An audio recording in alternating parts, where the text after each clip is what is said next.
Did you enjoy your Barnes and Noble journey? I did, very much so. I did like that. So much fun. And the music is phenomenal. I've never been to any of it, so just so nice to walk in and see it.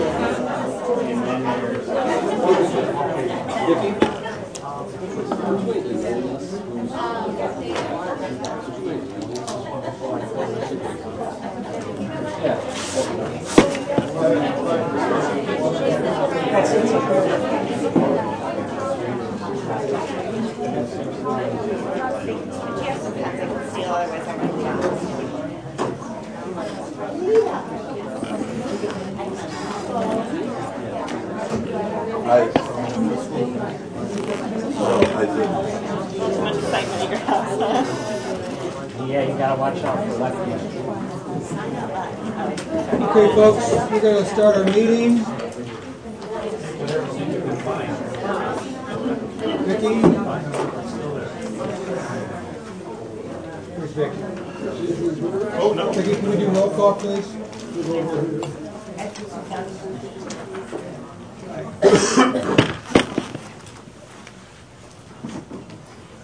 Sean Barnes. Here. Montana. Here. Michael Lord. Here. Jessica Lyons. Here. Tom Mateo. Here. Mike Burbett. Here. Casey Williams. Here. And if everyone can stand and join me in saying pledge allegiance. I pledge allegiance to the flag of the United States of America and to the republic for which it stands, one nation, under God, indivisible, with liberty and justice for all.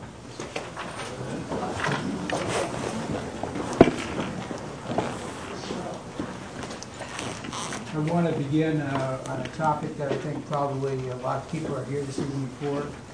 After a great deal of feedback from residents, discussions with individuals from the city board, the park district board, fellow school board members. Last week I called a meeting between myself, Dr. Briscoe, board member Tracy Williams, Cindy Kapek from DeKalb Park District Executive Director, their board president Joan Burks Hansen, Mayor Polson, city manager Bernanke, and Alderman Tarazinski. After our discussions, both the park district reps and those from us representing District 428 agreed to go back to our respective boards and see if there's consensus from each of our boards that would allow us to begin negotiations, that would allow the park district to try to negotiate the land purchase on First and Fairview.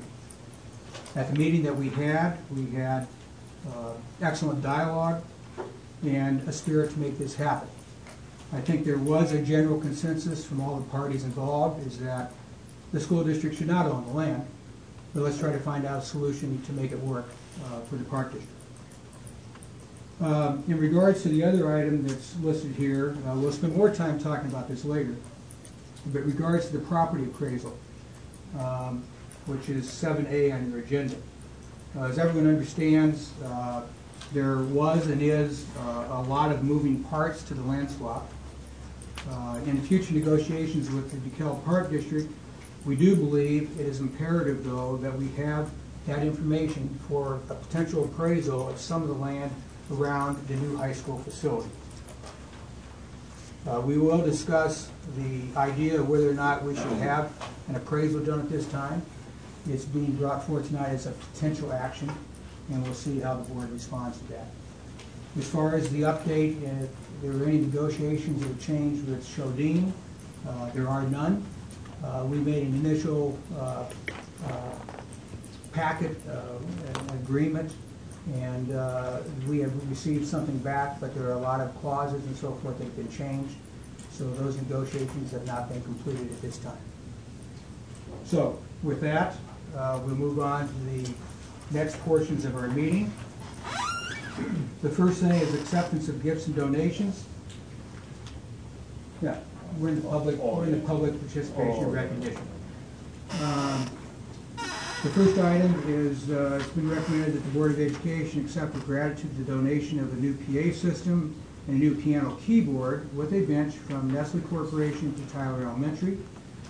Tyler School had partnered with Nestle through the Junior Achievement Program for the past 2 years. So moved. So moved. Do we have a second? Second.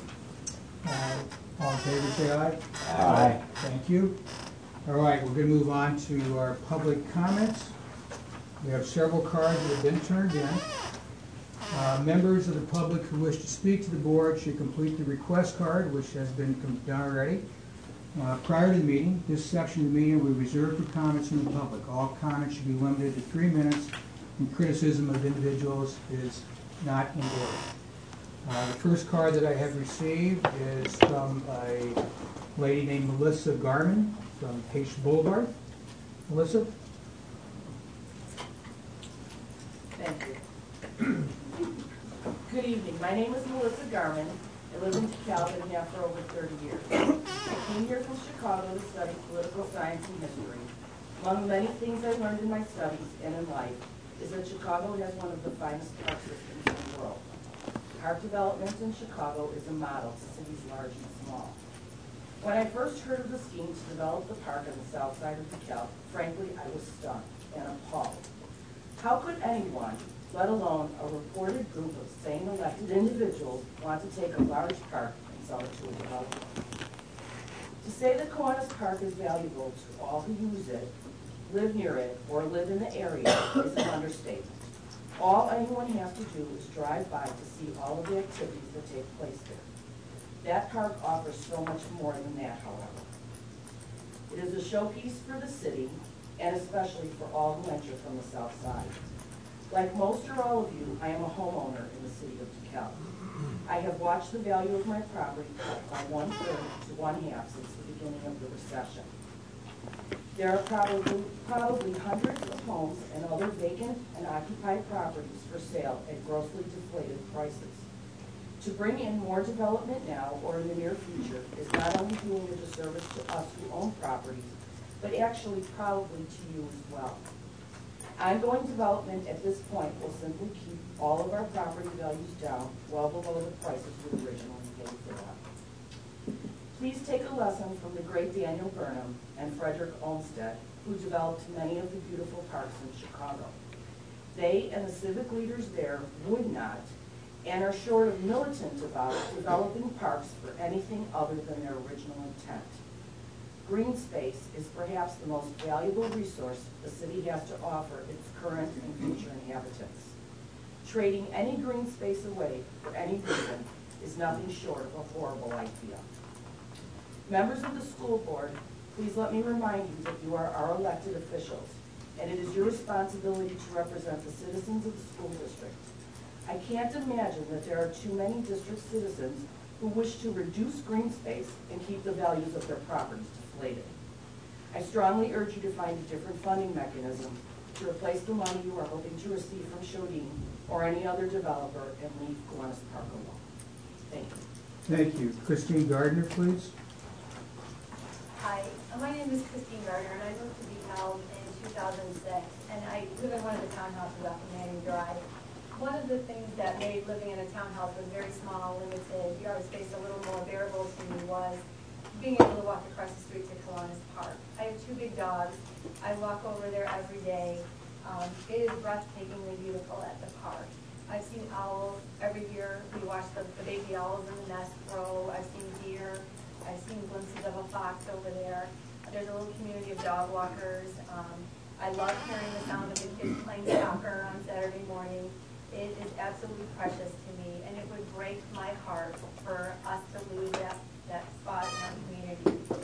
During the last couple of weeks as I've been trying to ramp up and understand what's going on, we've formed a little committee, we meet, we talk, I've done some research online.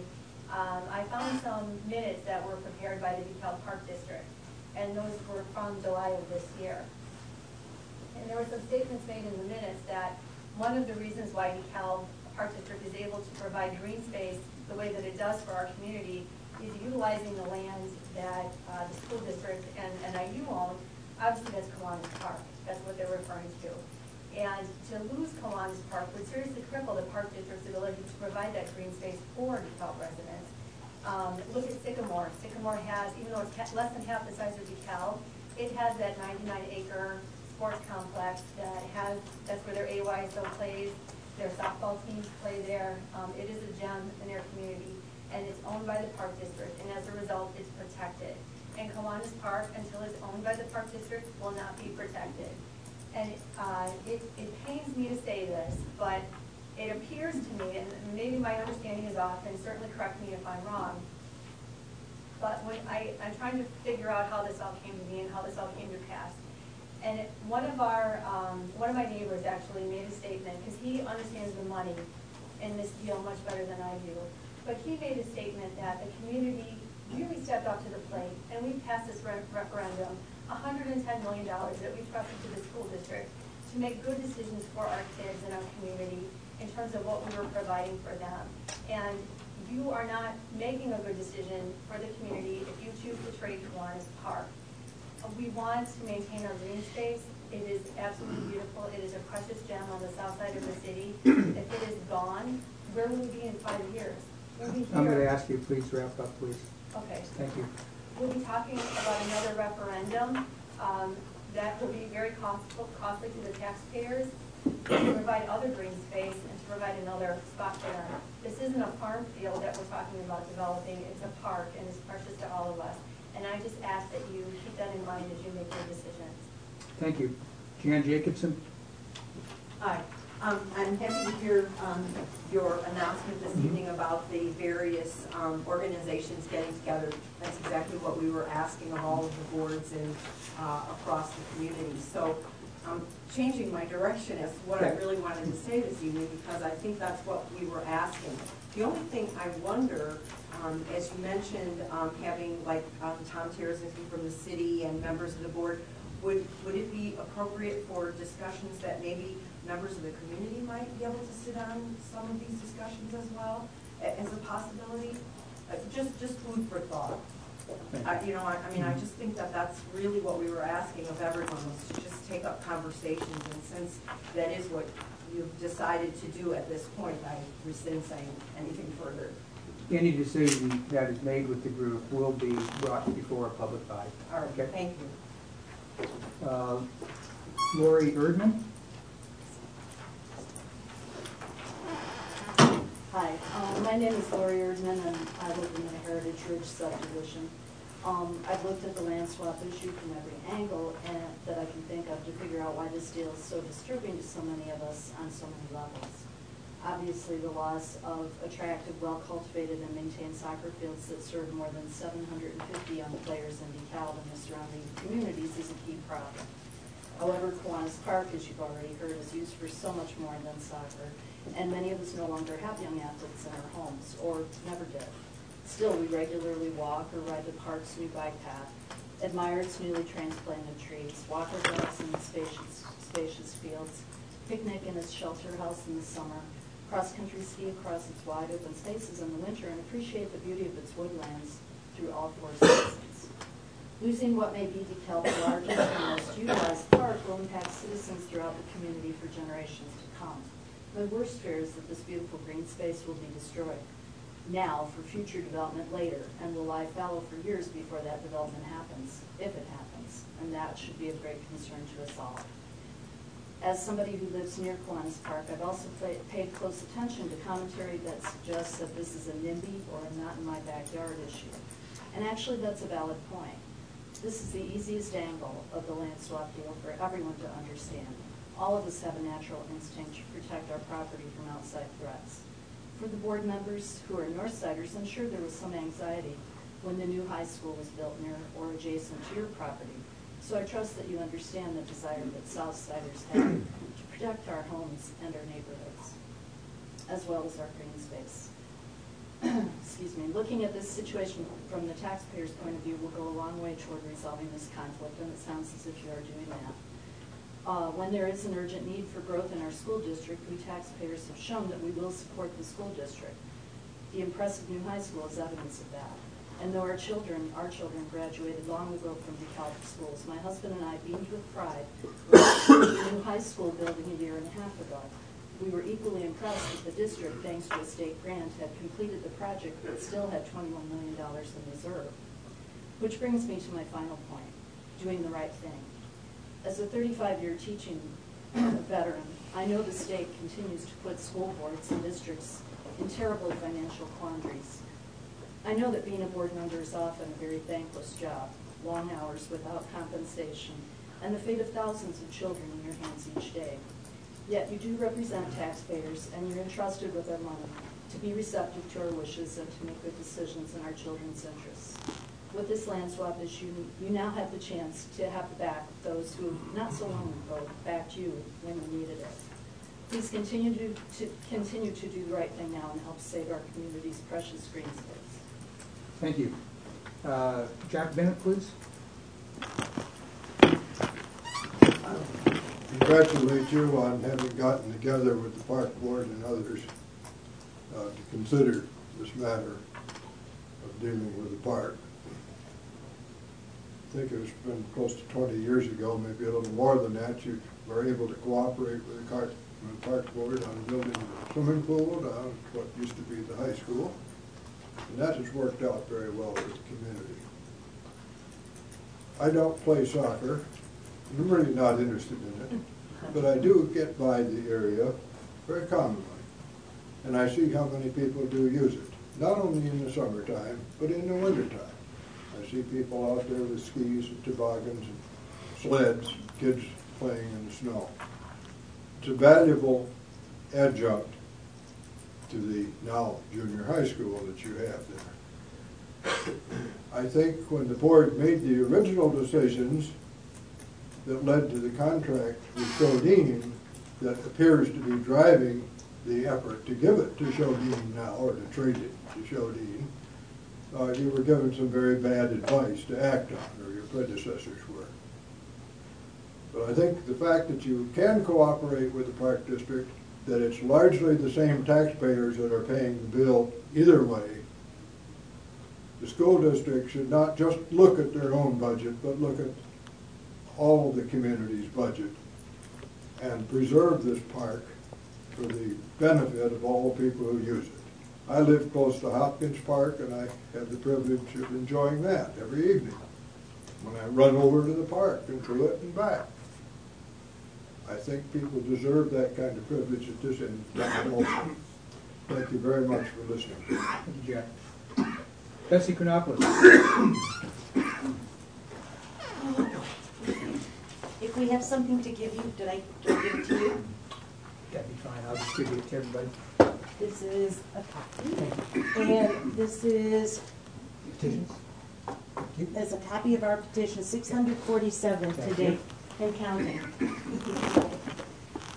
We're tired, but that's okay.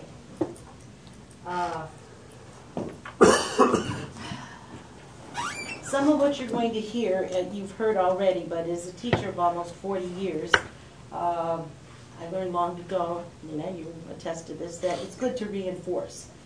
Okay? Summary and observations, suggestions, and a plea.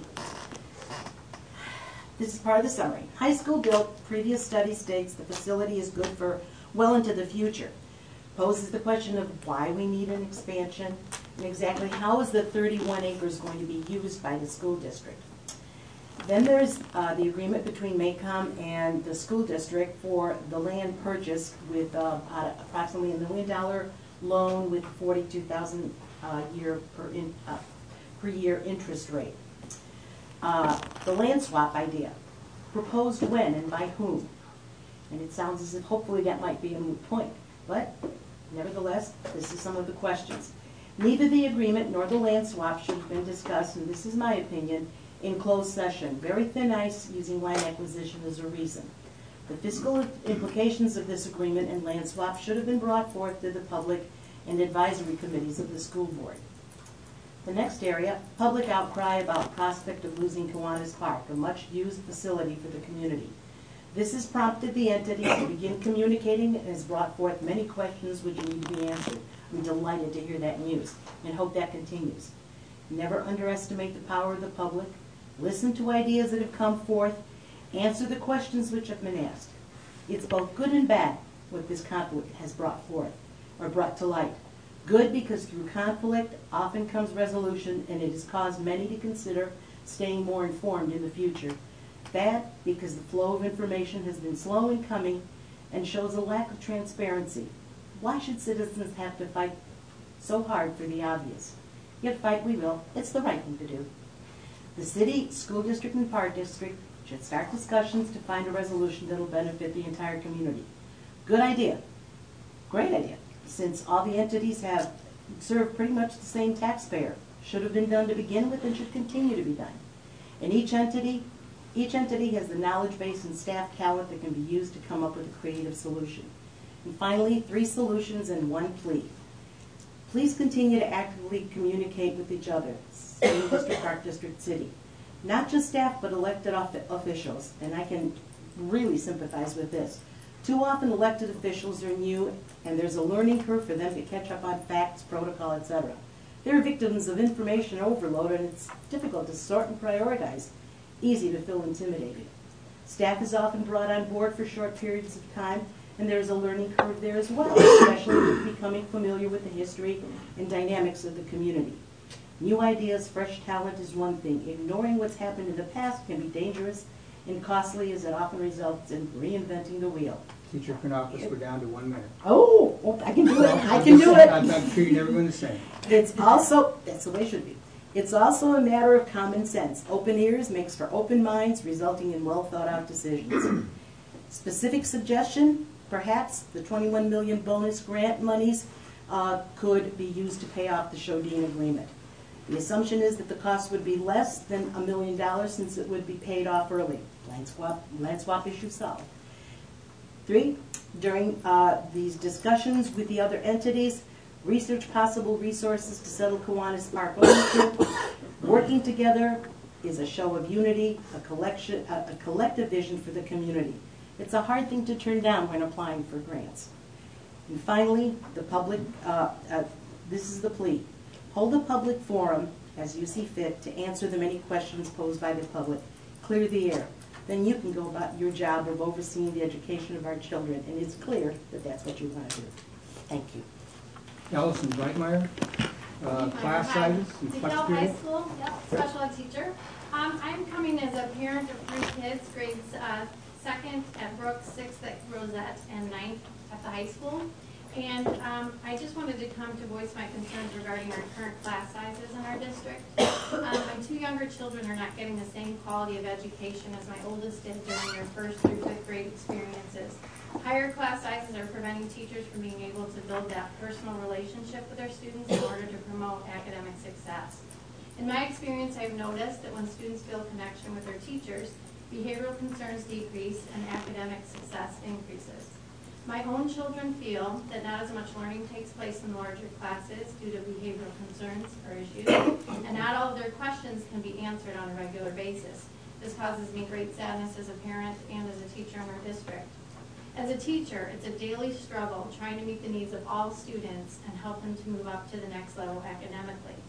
Prior to having so many students in each class, we teachers were able to make a difference from a C-level student by moving them up to B level, or a B level student up to that A level, and we're not seeing that as often or currently.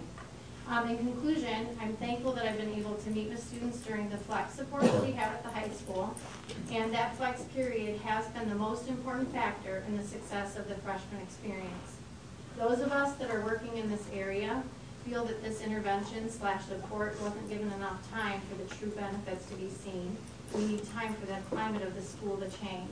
If you look at the data that I think is being presented tonight, it shows that the sophomore level classes or the students are actually using flex just as much as the freshmen, the current freshmen, not so much the upper level kids that haven't had that exposure. I have a lot of key reasons to keep flex. I'll come back to that if I can. But if you can in the future, just look to the needs of our kids and those class sizes, how it impacts learning from the teacher's perspective, as well as the parent and the student. I just feel that my kids have a face and a voice, and they're not heard. And I just don't feel as a teacher that I make that connection with kids that I used to be able to make. Thank you. Thank you, Allison. Becky Maskell, classroom space. Good evening. I am here tonight to address concerns that I have regarding the possible decision to move the administration offices to the second floor at Huntley Middle School. While I realize that no final decisions have been made and that we don't even know for sure which grade configuration we will be using, it's my goal to be proactive and to share the data that I've collected before a decision is made and it's too late to bring that information forward. As we are all aware, the students and staff in DeKalb have had to do more than their fair share of moving over the past decade. Therefore, whatever plan the district decides to adopt should be sufficient and not require any additional moving, remodeling, rearranging, or redistricting for many, many years. Although it may seem that there is a lot of extra unused space at Huntley Middle School, that's not really the case. I have some maps that I'm going to provide for you, and you'll notice that after moving the Huntley Middle School offices to the main floor, relocating the technology department to Huntley Middle School, and moving a portion of buildings and grounds to Huntley, that has reduced the number of classroom space to 46. At this time, we would be able to use the classroom space that is not currently being used to expand. However, if the administration offices are moved into that space, we will have little or no opportunity for providing additional space when it is needed. I've included a chart with the projected 7th and 8th grade enrollment through 2020 based on information that I took from the IIRC website. I've calculated the student population for each year as well as the number of classrooms that are needed to accommodate those students in their core classes. I looked at what they would need for science, social studies, math, and language arts. While I did calculate the classroom space needed based on 35 students per class, I'm hopeful that the district will be able to reduce class size in the near future. Therefore, as a way to plan for future needs, I also calculated the number of classrooms needed to teach the core classes based on 25 students per class. While it is true that if we do not move the Ed Center, to the second floor at Huntley, we will have some extra space that's not being used for the first year. However, not filling every single classroom the first year will provide room to reduce class size and grow over the next several years without needing to once again relocate the Ed Center, put on an addition, or pack the students into every available corner and closet. Okay, I'm going to have to ask you to wrap it up, please. Oh, okay. Well, I will provide the information for you. You can look it over. I know it's been stated that moving the Ed Center will provide long-term savings to the district. It's been reported that if the administration offices are moved, the district would not be paying for energy costs, repairs, upkeep, plowing, custodial staff, etc. I do agree that the district would save a little money on snow plowing, but I don't agree that it would save any money on energy costs, repairs and upkeep, custodial staff, etc. Those costs will simply be moved from the current location to a different location. Rather than spending the money to relocate the Ed Center to Huntley, I believe the district should focus on using our valuable financial resources to bring parity among all the schools and improve the area in which our students are learning. Please put our children first and provide for their educational needs before spending money to relocate the administration offices. Becky, I would just have one request. Yes. There's a finance and facilities meeting who are making recommendations on that. Correct. I would ask that you address that with as well. Okay? I plan to do that tomorrow. Thank you very Because I believe you're on much. that committee, correct? I'm not on the committee, but I do go to the meeting. So please do that. That is my Thank you. intent. I will do that tomorrow. Thank you. Yeah, I want to just take a step backwards. I was looking at the audience when I was speaking earlier, but I do want to make sure we have consensus of the board to move into negotiations with the park district. Is there consensus from the board? Yes. Yes. Okay, very good. I want to make sure that was efficient. All right, we next move into a presentation that we have this evening. It's on the DeKalb High School bell schedule. Principal Roper, floor is yours. I don't know, do you have the PowerPoint on your iPads? Yes. I do, Yeah. but we don't have it available for public presentation. It's this is an informational item tonight. I don't know if we can still get it up there or not.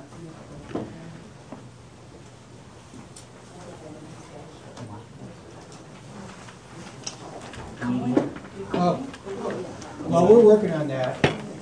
Colin, I know you're, go ahead. Mike? What I'd like to do is to, are there board committee reports while they're working on that? Would anyone like to make? Anybody have any updates? Cricket Council did not meet in November, so there's nothing. There's a Facilities Finance Committee meeting tomorrow night here at 6:30. We'll be addressing the very sorts of things that Becky was talking about, and they are getting close to some final recommendations. Because I think the target date we put out there was around the first of the year. So That's correct. That's correct. Good. Michael, Jessica, anything? Meeting with Mrs. Mitchell, so I was able to see the piano and Dish Nestle that donated, just visiting schools, taking a look at hunting, looking at some of the wines here. We are beginning, I think we've started reaching agreement of a negotiation schedule with the DCTA. So we'll be starting that process, I think, within the next couple of weeks. We're going to agree on principle to interest-based bargaining between the two groups, and so we're going to talk about that at our first session. So that will be upcoming. Go on. Just on the land swap conversation, I went to the Save Our Green, Say No to Shodine group last Tuesday night. It was just great hearing a bunch of just people from the public just expressing their opinion on what needs to be done. I hope all of you realize what happened here. I hope all of you realize that you have got a school board that is very concerned about our budget and very concerned about our green space and very concerned about our community. So we're always willing to listen and have that feedback. I love the board I work with, and I think they're all highly professional, very respectful people that always want to do the right thing. So I just wanted to say I appreciate all the voices that you guys had expressing your concerns about a decision that was brought before us. So thank you. Okay. We're going to go on to the non-business consent agenda. It's been recommended that the Board of Education approve. We're going to come back to you, Tamara, okay? Let the Board of Education approve the non-business consent agenda items A through B. So moved. Do we have a second? Second. We're going to do roll call, and we will start with Vicki. I'll keep track. Okay? Michael? Yes. Tom? Yes. Tracy? Yes. Nina? Yes. Mike? Yes. Jessica? Abstain. Abstain. Cohen? Your vote on the non-business consent agenda? Yes. Yes. Okay. That passes.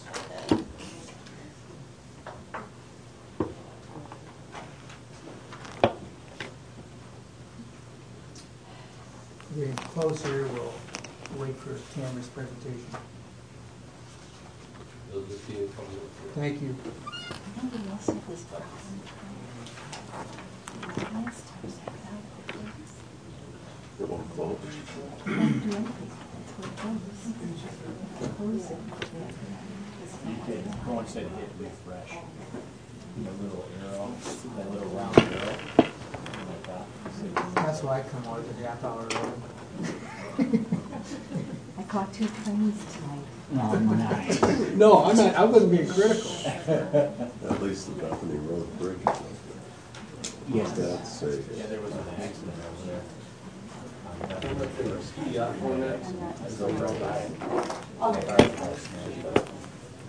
Ambulance.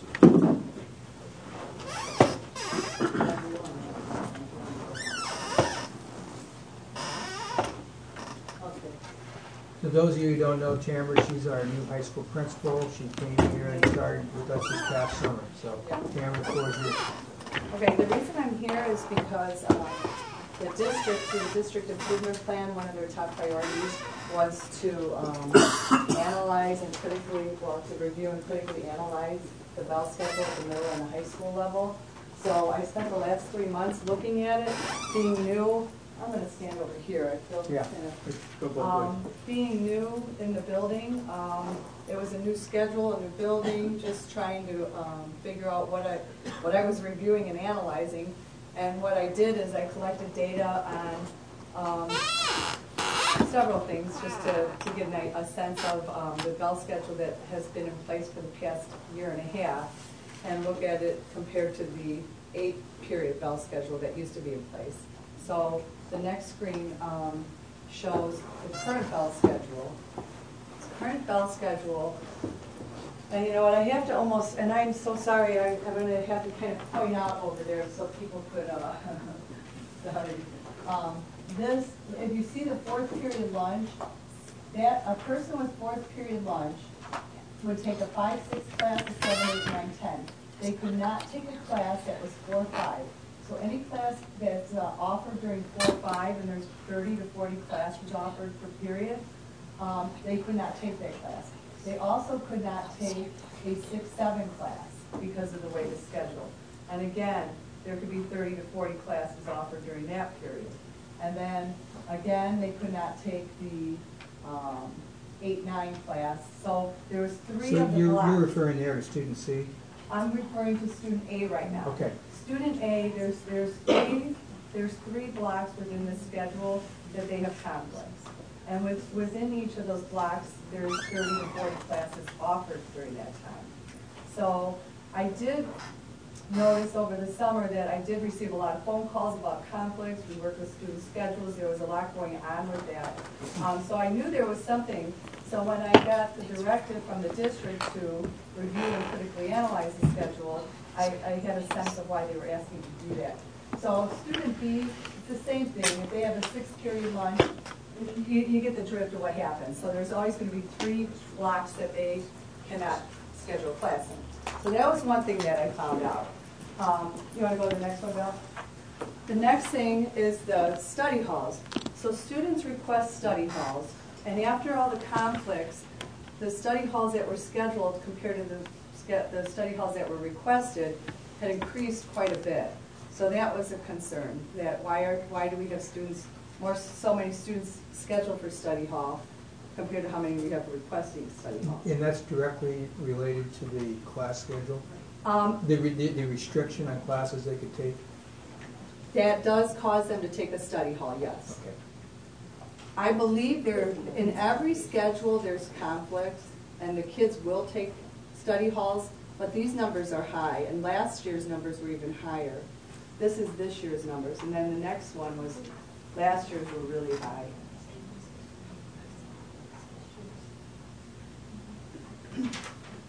So the fact that we have so many kids taking study halls that didn't request it, I think have to do with the conflicts in the schedule.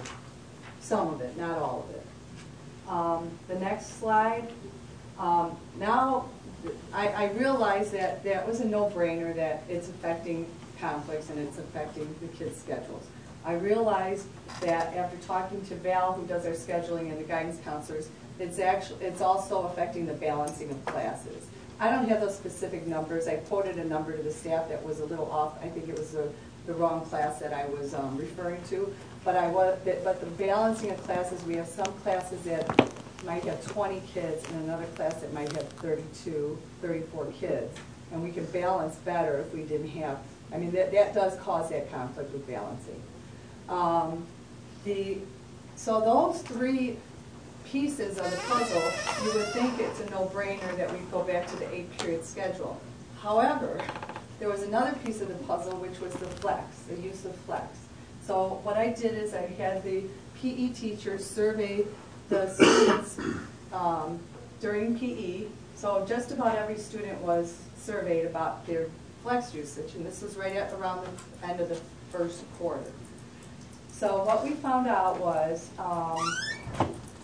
the seniors, seniors, it's interesting because they don't have a flex room. They actually have like a commons time, so they have free time during flex. So that's why you'll notice the seniors use flex less often. But we did find out that approximately 25% of all of our kids, right around there, that's a ballpark, are using flex 2, 3, or 4 times a week. So that's a good thing. That's 400 kids. So we knew that there's things happening in flex that are benefiting kids. All kids, well, not all kids, but some kids. So then we went on to say the content areas, well, math, as you could figure, is the biggest area where students seek assistance. And then humanities was the second highest. So that gave you an idea of what areas the kids were seeking help. Most of them went to their current teachers, which was another benefit of Flex. So you can see where I'm in a place where I'm reviewing and analyzing the schedule and trying to weigh out what's more important, is the conflicts and things that are happening with the students' schedules or the resource they're getting during Flex, because they both affect the students. So this was who they sought it out from. The next one was for behavioral support, which you would figure they get most of it from their counselors. Some went to their current teachers. And you know, I put this together just to get as much information as I could, but the next couple slides talks about GPA, and after I did it, I don't know if a lot of students know their GPA, so this is probably a little skewed, so I don't know how closely we really want to look at the GPA piece of it. But again, it boils down to... Sam, I do have a question on the GPA. It only Sure. goes up to 2.0. Did we leave off the... Well, we were trying to find out how many of the kids that really needed the resource were getting the resource. I mean, yes, kids above 2.0 need it, but the RTI model, when you look at tiered students, the tiered students that fall below 2.0 would be considered a tier 2 student on the RTI model. So when we put this survey together, we were looking at it for RTI purposes to see how much support our tier 2 kids were getting. And students that fall below a 2.0 or are failing classes would fall in either the tier 2 or the tier 3. Sure, so you had a question. Yeah, just real quick, so are you saying that this data here is not consistent with everyone? Is that what you're saying? No, what I'm saying is I probably should have just showed you the first grouping of them, because now we're getting into the GPA, and the GPA, the students, not all students know what their GPA is, so you get a lot of them that say don't know, they don't know their GPA. That was probably the biggest one. I would say the first 2 slides, if you go backwards, Val. Yeah, it's everyone. Keep going. That's all, I just need to know, like, it's like everyone. This is everyone right Okay. here. This is the biggest, this is what really gave us a lot of information here. I just wanted to get more information as long as I was surveying the kids. But this tells us how often students are using Flex. And 75%, right around 75% of the students are using Flex 0 or 1 time. 25% of them are using it 2, 3, or 4 times. So Yeah, and I missed it. This is last year's data, or this is this year? this is this year's first quarter. Okay. So now we have to go back to critically analyzing. So if you want to move forward on the Tamara, I'm sorry. That's One all right. last question. I'm wondering what's going on in junior math. I mean, given the historical freshman math performance, and I know huge strides this year, much improvement. What's going on in junior year math that leads to this sort of 60% of them that use Flex? This is of the kids that have used Flex. This isn't, okay, let me explain this. The first graph was the percent of kids that were using Flex. So of the 25% of kids that use Flex, that's the percentage that go for math. Okay. So that's not 45% juniors use it. That's 45% of the 25% Gotcha. are using it. And actually, it's hard to figure out, but if you look at some juniors that use it once, twice, 3 or 4 times a week, we're actually talking 40 to 50%. Because it's 25% use it once. But we don't know, so 25% use it once, and obviously it'd have to be no. those that use it 2, yeah, I got you, Yeah, I got you. 75% use it 0 or 1 time. Yep. And then if you add 2, 3, and 4, it's 25%. It's 25%. Yeah, I got you. 75%. So it's a percentage of the multiple users week? Yes. Yeah. Got it. So now I want to know, can we reduce the conflicts and continue to offer academic support for our students? I truly believe the kids are getting academic support through Flex. So what we want to do is look at an 8-period day and build in a period during the lunch periods for them to get resource. It wouldn't necessarily mean it would be with their own teacher. That would be the difference from Flex. Right now with Flex, they can get assistance from their own teachers. In an 8-period day, the resource would come from a math lab, a writing lab, and the freshman group, which we heard from, they really like the fact that they get to meet with all their students during Flex. We would build in 2 lunch periods that would just be freshmen, and half their period would be study hall, half their period would be lunch, and then they would alternate. So their teachers would have access to every one of their kids during that 2-period time, and then the teacher would eat lunch in between. So they would have study hall, the student would have study hall, lunch, and then they'd go to their next class. The other half of the freshmen would have lunch, study hall. So the teacher would have their supervision split in half. So 4A would be their supervision, and 5B would be their supervision. And then 4B and 5A would be their time to go eat lunch. So they would have access to the freshman teachers. I'm trying to build something in the schedule of what was working with Flex, because I truly believe there's some good stuff with Flex. And it was just trying to outweigh what is in the best interest of the students, what is affecting the students the most in either a positive way or a negative way. And I'm really concerned about the conflicts for the students. We have kids that go to EMSA, and when they get back, they can't take classes because it's just that broken period. It's been messy. So my recommendation would be to go back to an 8-period schedule and build resources within the 8-period day. The math lab, I think, is real important. From what I've heard, DHS had a math lab prior to Flex, and it was utilized quite a bit. I've heard math teachers ask this to say they would like to see the math lab come back. And we would like to put a writing lab as well. So when we come back to the FFE request, you'll see that there's some requests for a writing lab, for us to put a writing lab in place. So that's what I'm proposing. A lot of stuff's going through my mind. I know, that's how I felt. Can you define what you call a math lab or a writing lab, and how many teachers, because obviously there's a lot of kids that are going to math, Yep. a lot of kids going to science. Define how that's going to work. And the interesting thing is, I was talking to a math teacher today because we were discussing the Flex, because I brought it to the staff yesterday at the faculty meeting. And I mean, we've been talking about it for 3 months, but I brought this PowerPoint so they could see what I was talking about, and that this is a result of this district improvement plan that led to this analyzing of the schedules because of some concerns. So this math teacher said, it's inconsistent. I don't always have kids coming to see me, but I happen to have about 14 kids come and see me. But by the time I got done working with the one kid, I couldn't get to the other kids. So we're going to run into probably the same issue in a math lab, because the teacher would be in a lab, in an area to work with students, have calculators ready.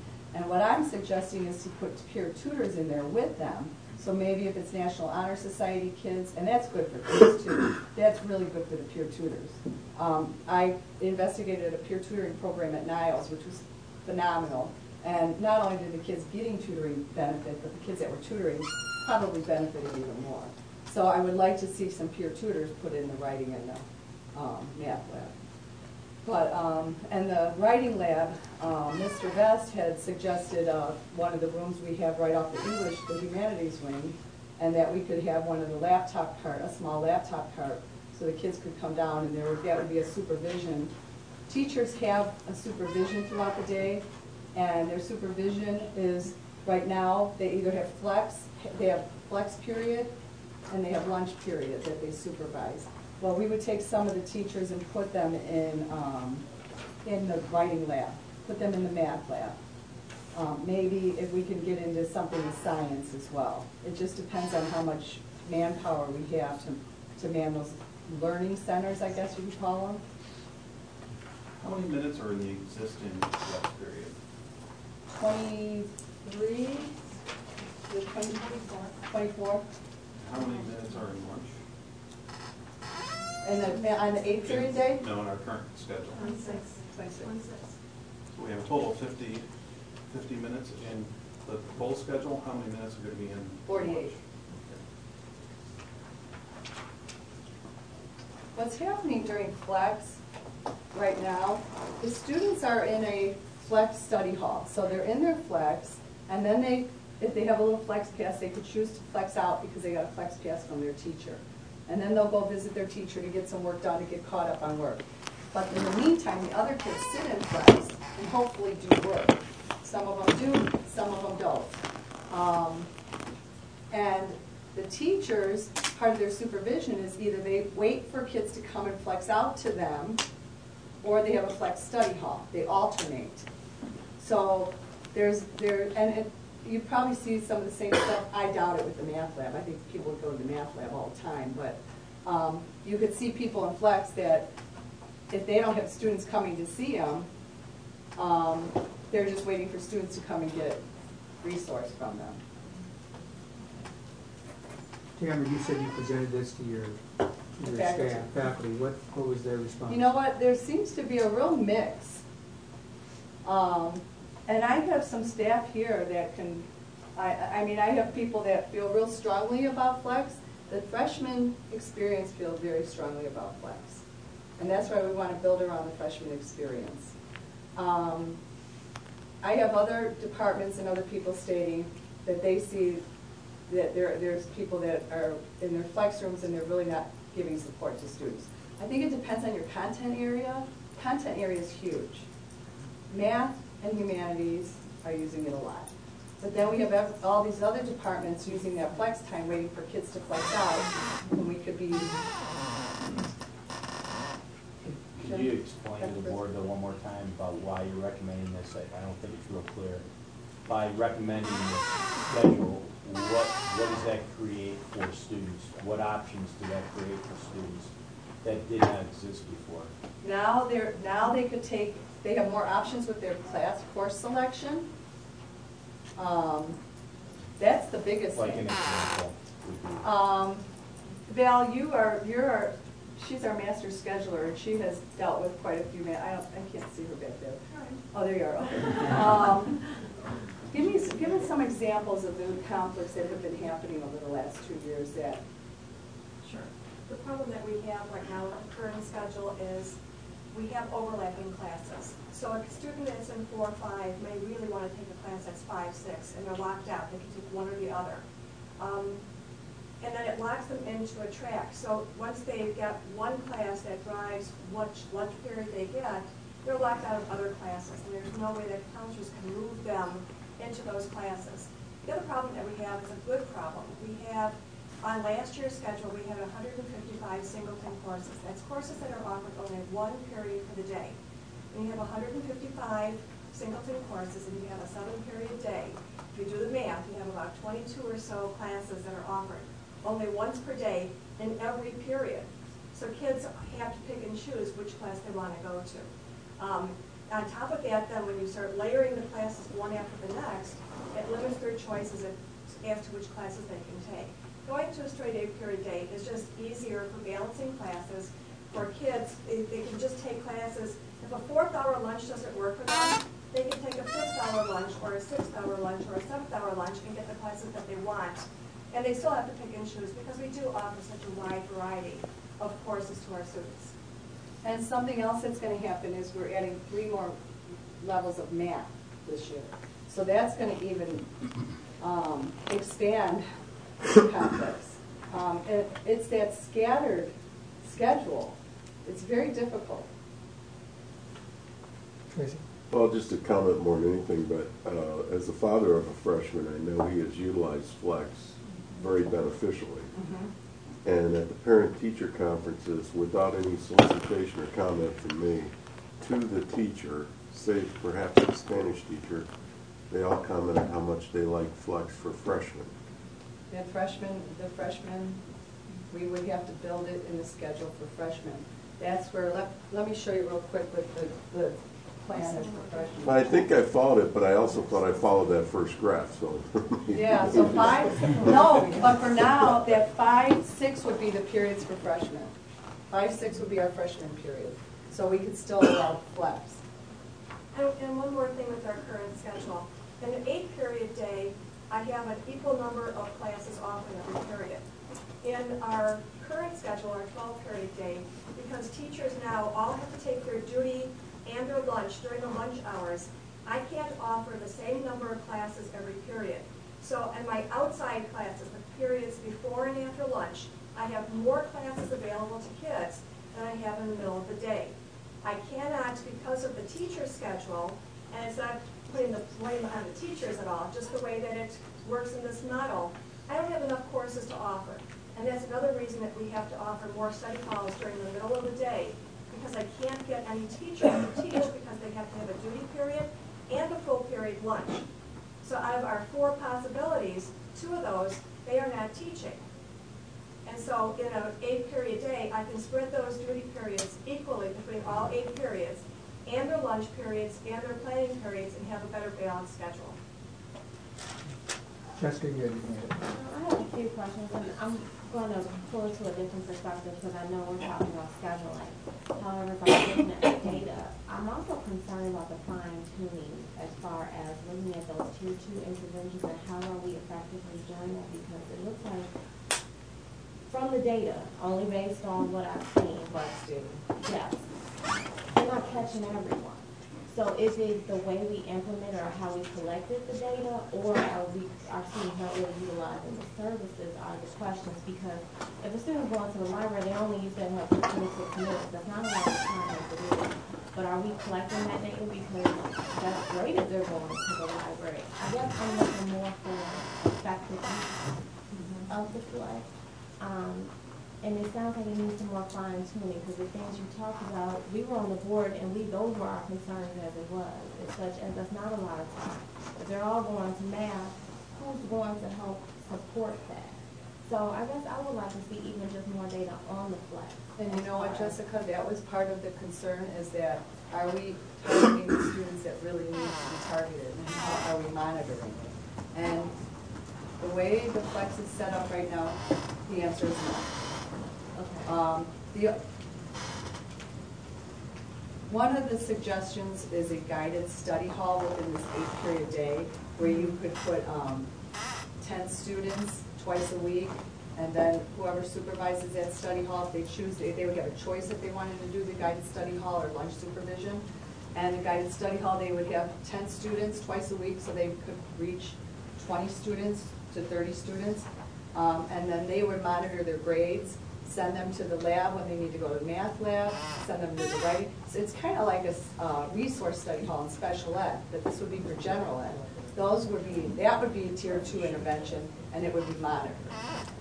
That would be something different.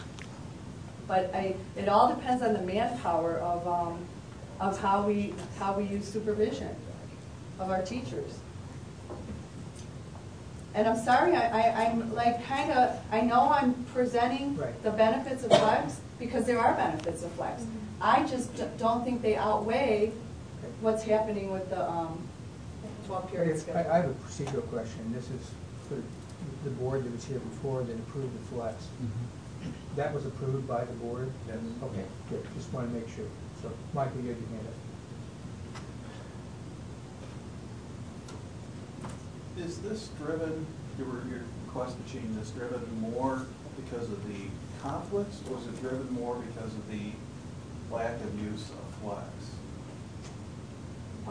The investigation was originally driven from a priority task from the district to ask me to take a look at it. So when I took a look at it, I didn't just look at the conflicts and what was happening with balancing of classes. I wanted to look at the use of flex. So that's why I incorporated all that information as part of the investigation. So I don't know if that answers your question. When we first approved Flex, I was very critical of it. I felt it was going to be a glorified study hall. I've seen my own children use Flex. Of course, Mrs. Beatmeyer can attest that we've asked her to force my son into going to Flex. Freshmen, right? Both freshmen. Freshmen are using it, yeah. And he's actually mentioned that it's done a world of good for him. So I'm trying to weigh what I originally thought versus what I'm seeing from my own personal experience. If it's utilized at a higher rate, requiring kids to go to Flex, having the teacher force them, here's the Flex pass. I need you in here at Flex. But they're not forcing them, they're still giving them the option. But I'm saying, maybe we change the way we look at it Yeah. and the way we administer it so that we give the teachers the option to do that. So that the kid that has got the 1.0 GPA that's not showing up to any of the Flex assistance that really, really needs the help is then required to go get that help. That's the piece that's missing. I think the kids, there are kids utilizing Flex. The kids that are utilizing Flex are not our tier 2. I don't know. Oh, it's a combination. It's a combination. Oh, absolutely. You have honors kids, you have special ed that I support. Yeah. No, it's okay. It's a wide variety. It's the AP kids in science. Science is majority AP, but we get a lot of kids that wouldn't be passing if they didn't come to Flex. So back to my original thing when I have articulated, well, it sounds like the chicken is coming before the egg. I think that if we can fine tune this to a mandatory thing, thank goodness I don't have a high school student. But sixth grade sixth grade is hard, and I forced them to go to after school study club. I forced it because he needed those support. He's still a child. His frontal lobe has not matured yet. He can't handle that decision. So I guess if we could fine tune this first before we talk about scheduling, because after we fine tune it, we might say, hey, that's not the best option. There's a different option, is what I was trying to articulate earlier. Well, I think we're all basing it off of our own kids' experience. I mean, and that's why we asked for some data to make decisions off data. Because if I went off of my son said as a senior, he didn't use it. I mean, he's part of the 50%, you know. So, so I think we've got to look at the bigger picture here. So my question, I guess, to the board, this would be an action item. I don't think that we're ready to make a decision. It was brought as an information item tonight, but it would be brought to the next meeting. I think that, is there additional information that you would like to see prior to that, at the next meeting? Because we do have a timeline if we did make a change. We do have a timeline because we have to start building the master schedule. And what is the drop dead date? Probably next. Well, if don't say today. If we changed it from the 12 period to the 8 period, it's a lot more work to start rebuilding it. Correct. So it would have to be done fairly quickly. For more information, and it was mentioned briefly before, I really would like to know how the staff feels about that. I would like numbers. Okay. How many staff support going back to the 8 period, staying with the flex. I think we need to have that information. And could you also challenge your staff to do what Jessica and Michael suggested about encouraging, almost making it mandatory, or somehow increasing participation? Do they have ideas on how we could do that? And maybe could those be brought forth before we make the decision? And I actually embrace your questions and your support, because coming into this is trying to figure out what's in the best interest of kids, and my motive is I want to do what's best for the kids. So it's like, yeah. Mike? We've worked at this high school schedule since I've sat on the board, and the one thing we really haven't tried is a longer school day, and we're in an opportune time with negotiations coming around that we would have less of this frustration. Certainly we would serve our students better if there was a longer school day, not just at high school, but at all of our other buildings. And to touch on your point for class size. Mike, we're not negotiating here at the board. No. Okay, I want to make that very clear. But also to the point, this is, Yeah, no, seriously. I'm serious. The class size too, the other point brought up earlier is, again, we all have to look at, moving forward, how do we best serve our students? And these are two great topics to spend a lot of time with. Okay, so I will do a survey of the staff, and I will talk to our building leadership team about how do we monitor the level of student, an RTI level of student, a tiered student, how they're utilizing Flex. Can we ask one more question? I'd like to know from the students, especially the juniors and seniors, to know we got a great opportunity here to ask the juniors and seniors what they think about Flex, and I specifically feel the juniors and seniors because I would like feedback again on how they felt their opportunity was to schedule classes that they needed versus with the Flex schedule. I think it's a critical point here that with the Common Core coming up, that our students have to have the opportunity to have flexibility in their schedule.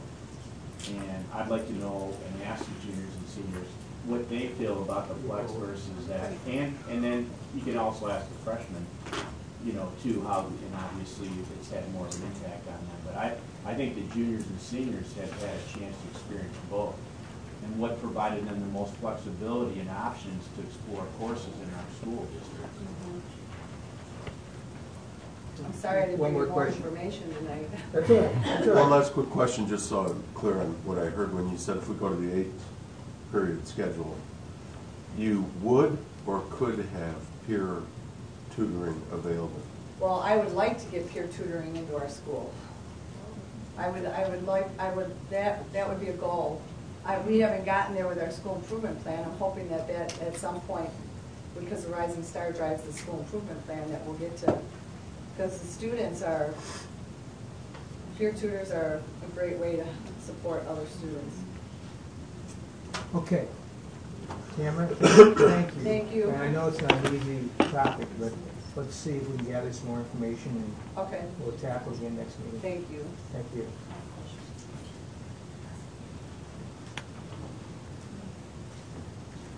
People cold now? I have some people, I have one board member saying she's freezing. I think she's under the only vent in the room. Oh, no, there's one here too. Okay, 2 board members. Okay, so we'll turn it up a couple of minutes. Okay. It's kind of funny. It was 78. It was 78. It was warm. It was very warm. Not like it was at my parents' house at Christmas. With a sweater on. Yeah. All right, we're going to move into the business and finance part. We have approval of disposal of surplus equipment. Tammy, you brought this before the board previously. You want to add any comments? Not really. There's nothing added to this unless there's questions from the board. I do have one question. You would take this out to bids? Yes, we would have sealed bids to potentially sell these pieces of equipment. I think Cohen brought up at one of the meetings, and are we required by school code to do it that way, or could we put it on, could we try the eBay route? Maybe get more money for it? Our current policy and procedure is to go through a bidding process, a closed bid process. So as things stand today, I would say no, we don't have that flexibility. If we wanted to delay selling these pieces of equipment, we could look at expanding our procedures to do that and see what the options are. I have heard through sources, other school district sources, that some districts throw it on Craigslist, they put it on eBay, all kinds of other options. I have not gone down those avenues and looked to expand our procedures at this time. Cohen, I think you better be the one that brought it before. What's the board feel? Do you want to take action on this, or would you want to look at changing the procedures and doing it a different route, thinking we could get some more funds? Well, I think if Tammy thinks there's an opportunity possibly to gain more revenue by going the online route, then I'm all about getting more money. Mike? Yeah, I'd support to amend our policy to allow as such. Jessica? Would. However, I was looking at school law. There's not a lot of red tape to go with it, as far as selling off. That's why we do have to examine what the code would allow us to, because it may take 2 board meetings to change the policy before you can move forward. And I guess how much time does that take, resources of the district and contracting out the attorney to find all that out? And is it a relatively easy thing for you to research and determine what our actions would be, or is that a great difficulty? I don't think it's great. We're not using the equipment right now, correct? No, there's no problem with delaying this. It's just sitting, none of it is being used at this point. It was just a matter of, let's just get rid of it and get it off the books since we've already approved buying a new boom truck and the other ones are not being utilized. Well, if it pleases the board, why don't we have Tammy, don't want to spend a lot of time on this, but research how we could update our, the code that would allow us to do one of either. Okay? Does everyone agree with that? Yes. And if it's going to take a ton of time and attorney fees, don't. I'll look into it and I come back to the next meeting with an update, at least, and if not, an update recommendation for changes to our current procedure and policy. Well, it's not only regarding this, but it's everything else that comes Future. along. I think it's something we'd want to do anyway. So, okay, Tammy, we have an informational item here tonight. Bid on roof repairs. Yes, we have specific dollars that are set aside for life safety projects, and there are only specific types of projects that can be utilized for life safety. And one of those is roof repairs. And we've done roof surveys over the 4 years I've been here, and I'm sure many years before that, but have not put a lot of time and money into projects to do roof and technically it's roof replacements. And our roofs are showing their wear, especially at Huntley and at Founders right now. And we need to get into a rotation every summer of tackling certain areas of our roofs. If we're going to keep up on them so that we're not putting the money into constantly calling out a local roofing company to fix leaks or dealing with the problems that the leaks create and damage that the leaks create. We do have $270,000 currently in life safety for this fiscal year, and we will have $500,000 in their next fiscal year. Being that $870,000, what I'm proposing is that we go out to bid for a 48,200 square feet at Huntley Middle School, which we're estimating will come in approximately $580,000, which is well under our $870,000 potentially that we have, $770,000 we have for next summer. Yeah, 770 for next summer, but we also have to consider architect and contingency fees into that.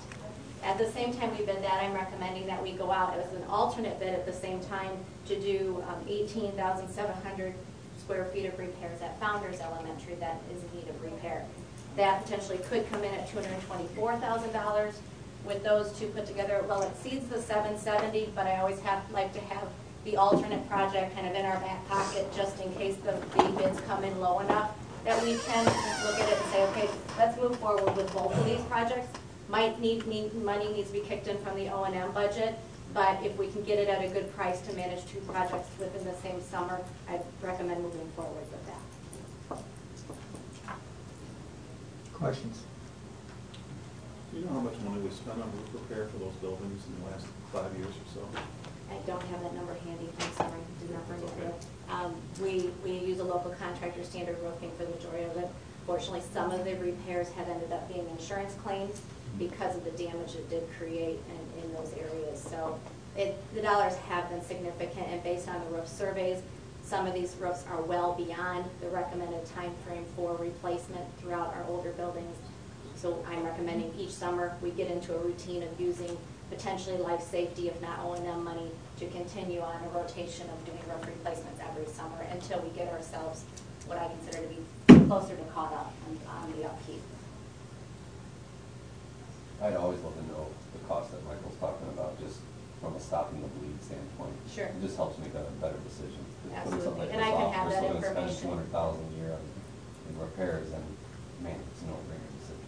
Absolutely, and I can pull that again. We use one contractor locally at this point for that. I can't say much beyond the last couple of years. I'll have to do some more research to see who we use for a 5-year time frame, just because I don't have the personal history in that.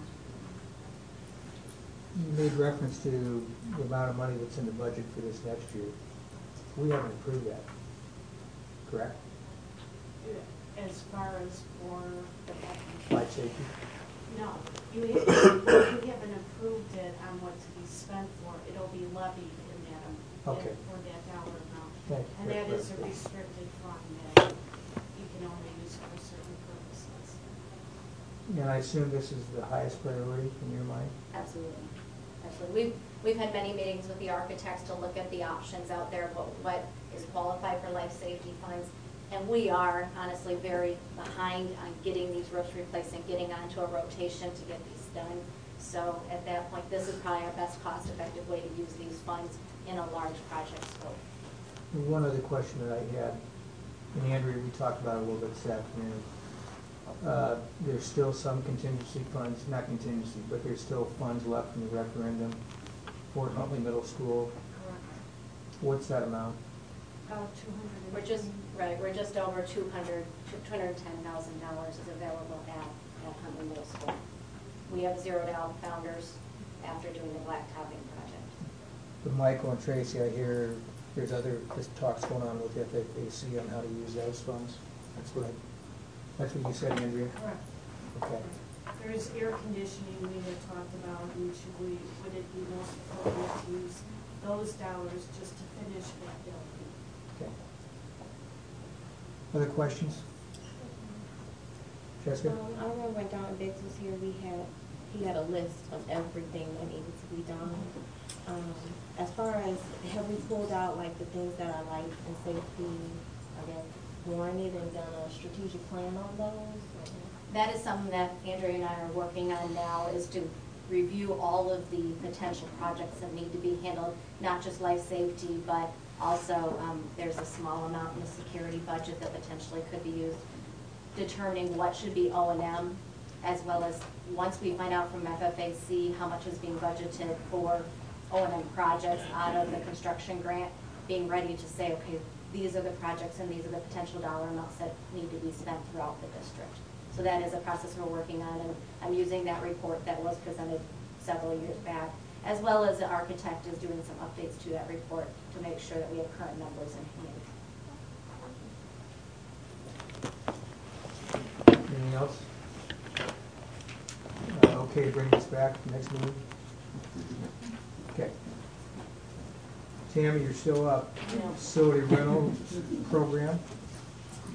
The facility rental program is a pretty complex program, and it is, over the past 4 years that I've been here, it's only gotten more and more complex, especially with the addition of the new high school. What I presented to the board today for informational reasons is several things. One is we're looking to expand the guidelines just to kind of narrow down what should and shouldn't be done in our district buildings. And we have found over the last year some things that we felt need to get more outright in the hands of the renters to say these are the do's and don'ts of using our buildings. So there are some things added to the guidelines that are included there, nothing very significant. Yet next was the fees.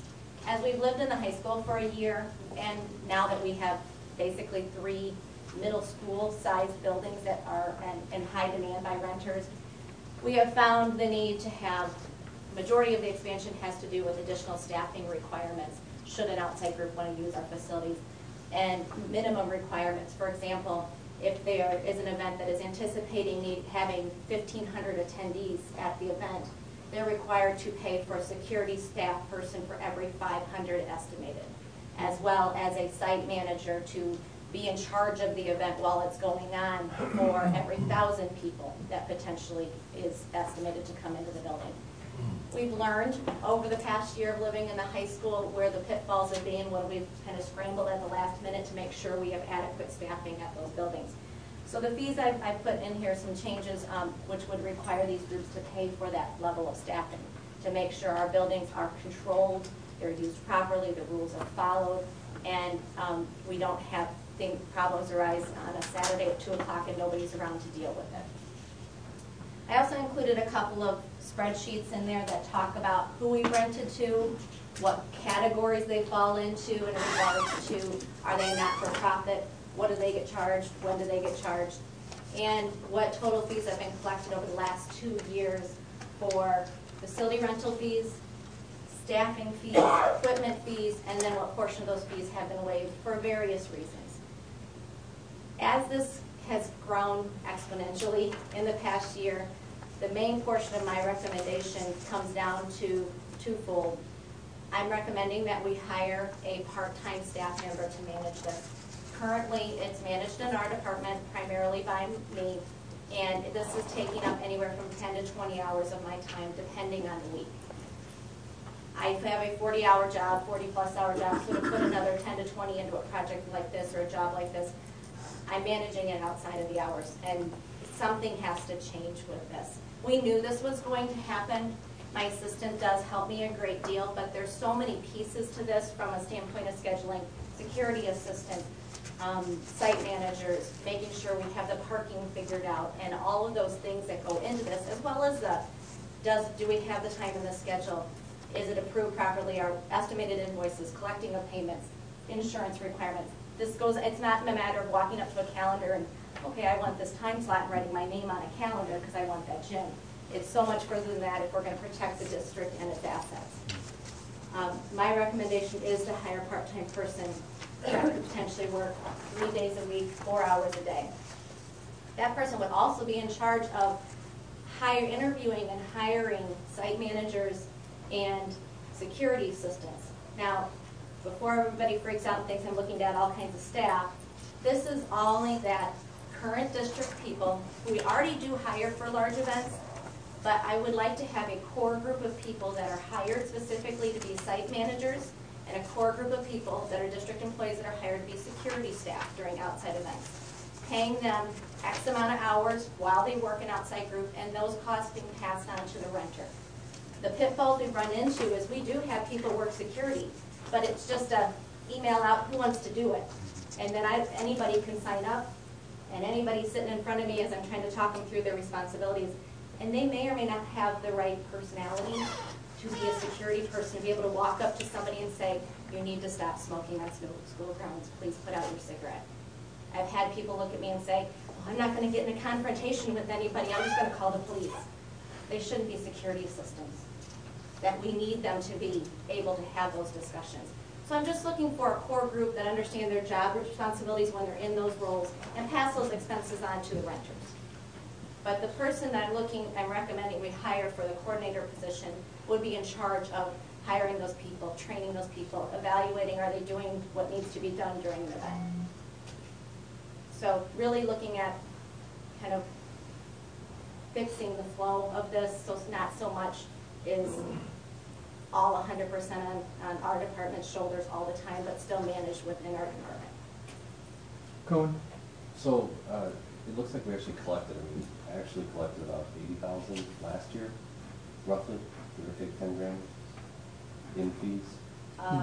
Last year we collected 52,000 last fiscal year. Sorry, Tom. I'd like the numbers to come out publicly anyway. Yeah. We had about 80 groups last year, conservatively. I just tried to count them up real quickly. There's 96 applications.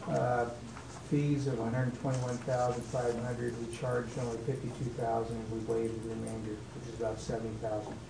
This year, the projection is year to date we have 105 contracts. 105 contracts, 172,000 of projected fees. Fees charged at $57,000. Fees waived over about $80,000. So there's significant, space being donated back to the public here, and in dollars, but those are true costs that you feel like we have built in. Absolutely. Just when you count facility fees, because the staffing fees are truly to just pay the district back for the extra hours of overtime or security staff.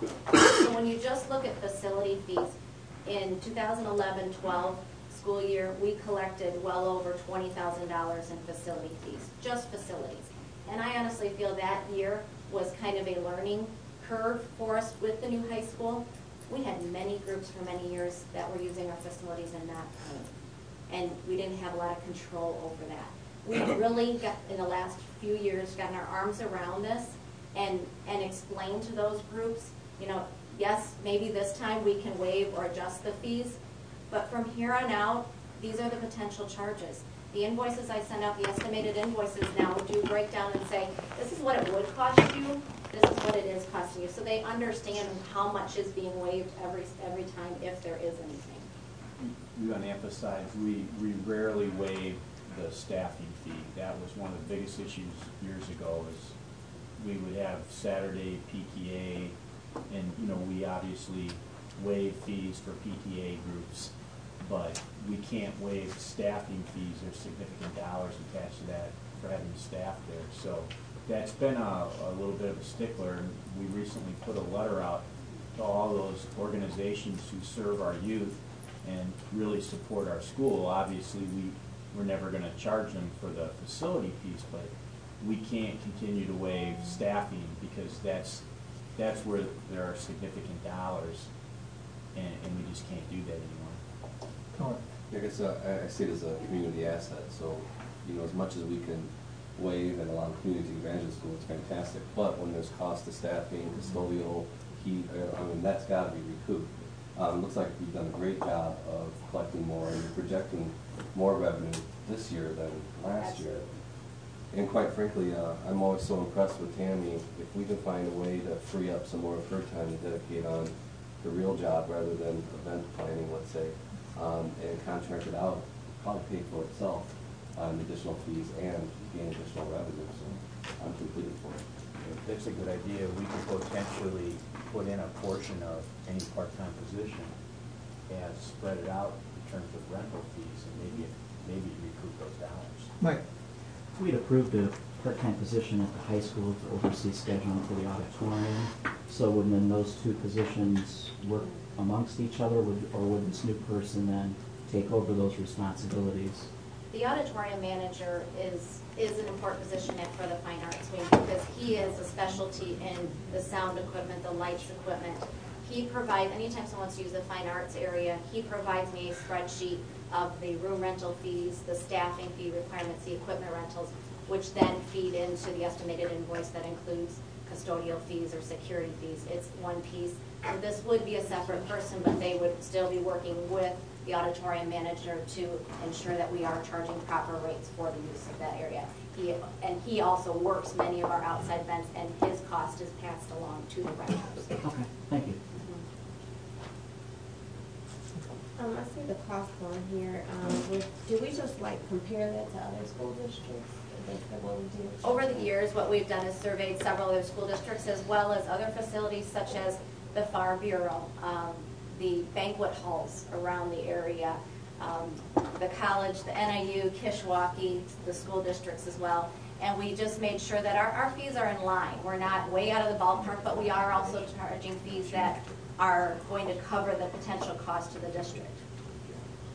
And I bet we've probably done that survey 2 to 3 times in the last 4 years, gone back and said, okay, are we in line? And we don't have people that are coming back and saying, wow, your rates are way out of line with another area.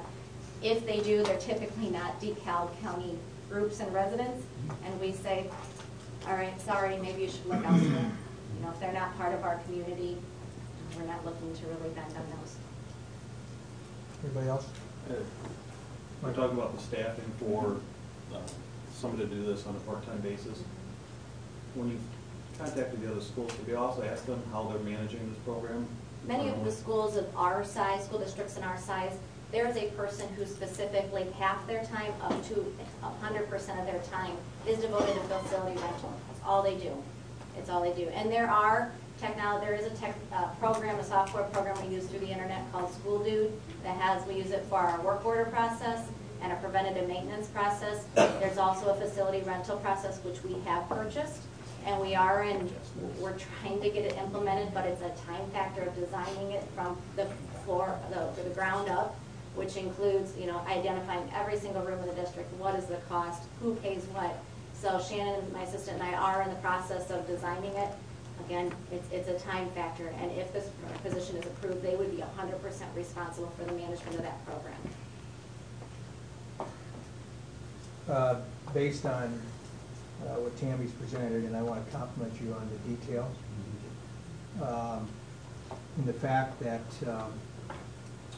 last year you had a supervisor in this position, We did not replace that position as part of administrative cuts. I think we've come back, at least in my opinion, with a very modest and sound position that I think we should be able to get our money back out of. With the consensus of the board, we bring this back for potential action item at our next meeting? Yes. Okay. Yeah, this report was very well done. Thank you. Thank you. All right, Andrea, job reconfiguration benefits coordinator. Along the same line again, we're looking at, before we just move forward and fill any positions, we have the opportunity as a person will be retiring in our HR department to fill that position. However, we also have a vacated position in the business office of the admin position, of which we've been holding back on hiring that as well. So right now, after a great deal of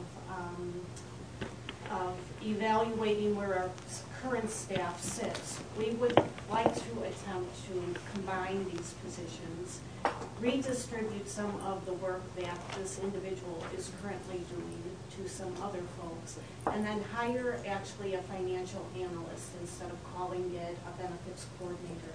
That financial analyst would straddle both the HR department as well as the business department and still coordinate the benefit area, but also because the benefit area is a large portion of the budget, that person would also lend actually as an analyst to some of our budget oversight and actually take on some duties as an internal auditor, which we have been looking to expand into that area that is needed into our activity funds and some other areas of which we contract out to review those invoices, as I named in here. And the big ones are food service and transportation, and these bills are pages and pages long that we really need periodically somebody to sit down and test those numbers to make certain that we are paying absolutely what we should be. Right now, Cindy and I currently do that, but as we are all being stretched with these duties, we would like somebody to truly focus on just that area. So we are bringing to you right now, this individual will be retiring until June, but we really feel we need to hire somebody sooner rather than later, so that they would have the opportunity to work in HR and learn the roles and responsibilities of that individual, and then give them the opportunity to come to the business department and work with us and be able to pick up some of the financial pieces that we need that individual to do. So I'm not stating for certain I would never come back and ask for that position that has not been part of the budget reduction of the admin position, but we would like the opportunity to at least attempt to see if we could hire somebody who would really be able to work between both our departments. Questions? Comment on cross-training. I mean, anytime in my business I've had the opportunity to have a decent amount of time to cross-train the new person coming in, man, that's fantastic, so I'm all for that. Connie, I've got a question for you. Yes. You're giving up a full-time employee in your department who's now going to be shared. How comfortable are you with that? Because that person would also be in charge of benefits as well as what we call position control, would be another part of this financial person analyst would do. Probably 2/3 of the retiring person's job would be covered, and we believe that we could pick up the other 1/3 with what we will have on our department. Dr. Briscoe? Well, first, when we had the vacated position, I want to thank Andrea in that, because obviously we needed to make some reductions last year, and I think it was wise considering the budget, but we didn't want to just hire someone. We needed to sit down and look at the whole building. Where are we deficient and where do we need help, and we need different things. So I want to thank you guys for doing that, and I feel like having a financial analyst combined with, which is really seriously part of the benefits person needs to have those skills. It's a really excellent combination without having to just hire someone else. So I appreciate the thought process that was put into all this, to be honest with you. Other comments?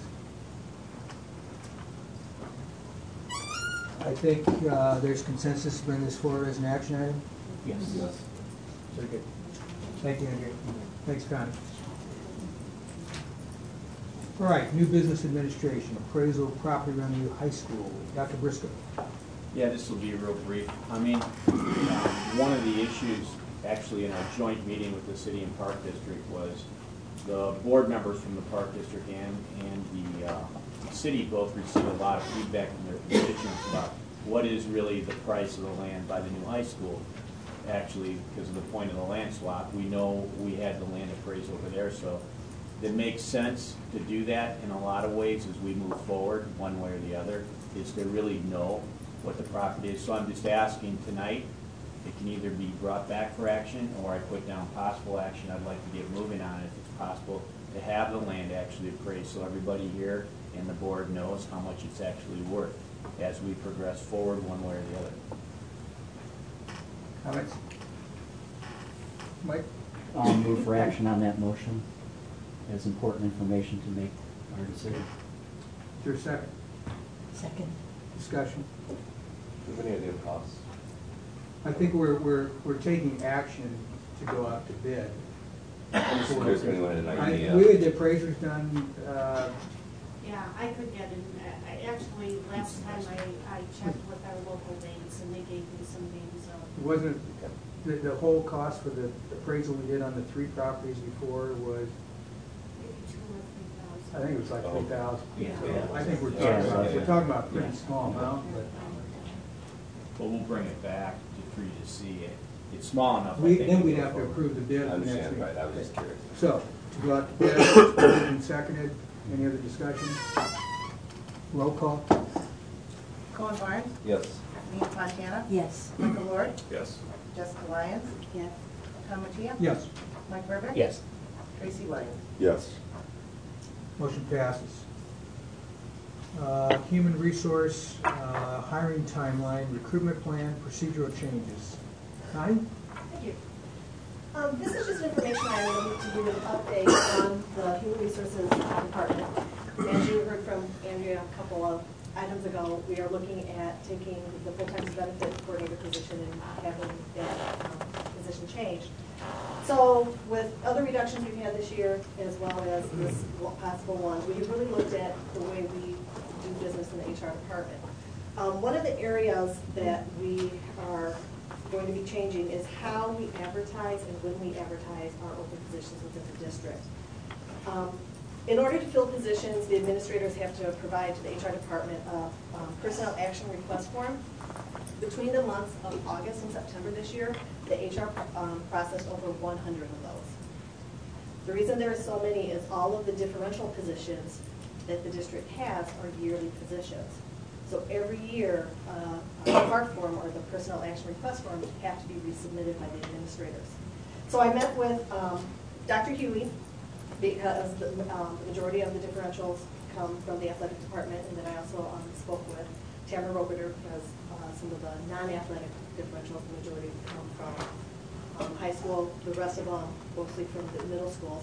And we have kind of developed a timeline, and that is starting this school year, all of the fall differentials that we know will be available for the next school year were posted on or before December 1st. Dr. Dewey does evaluate everyone within the coaching staff, and during those evaluations, it's determined if they're going to come back or not. You know, some people have said, I'm not coming back, or whatever reason. So we did post all those positions before December 1st. We're going to be able to do the same with the winter and the spring differentials on the dates of April 1st and June 1st, as well as those yearly differentials. All of the clubs at the high school, all of those people have to be rehired on a yearly basis. Now, this will not eliminate those resignations that will get in past these dates, but it will eliminate the staff in the HR department processing over 100 personnel action items. In addition to that, we already know who our retirees are going to be this year. On or before January 15th, we are going to be posting those positions as anticipated. And as well as any positions based on non-renewals, we're going to do that by March 15th. By posting sooner, the goal is that we will be hiring sooner so that will alleviate this mad rush in August and September to get everybody hired, as well as get all of the paperwork that's required to actually hire somebody so that we can start school with a full staff. In addition to that, we have established a recruitment committee, and we had our first meeting on November 29th. And we, when I presented before about the new staff demographics, we recognized some areas that we needed to address. So this committee met, and we came up with some ideas on how we will, first of all, advertise. Right now, we advertise just through the online application process through the ROE. The committee brainstormed some additional avenues in which to advertise. We talked about the fact that we need to sell DeKalb, not only the district, but the city as well.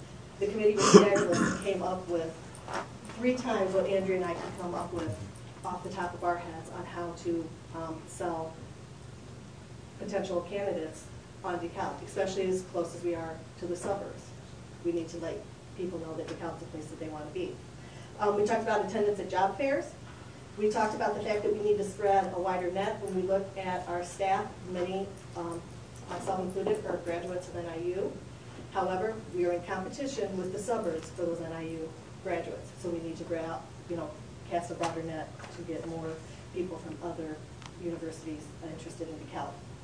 Then the last part was, again, just so that we were more efficient, is we have been meeting with Brian Tobin and Ben Bale, our technology department, as well as some outside vendors on how we can utilize the technology that we have within the district easier and better within our hiring process, as well as our salary advancement process. When staff members move on the salary schedule, right now, to get everything in place and all of the data, it's taking 2 to 3 weeks of one person's time to do that.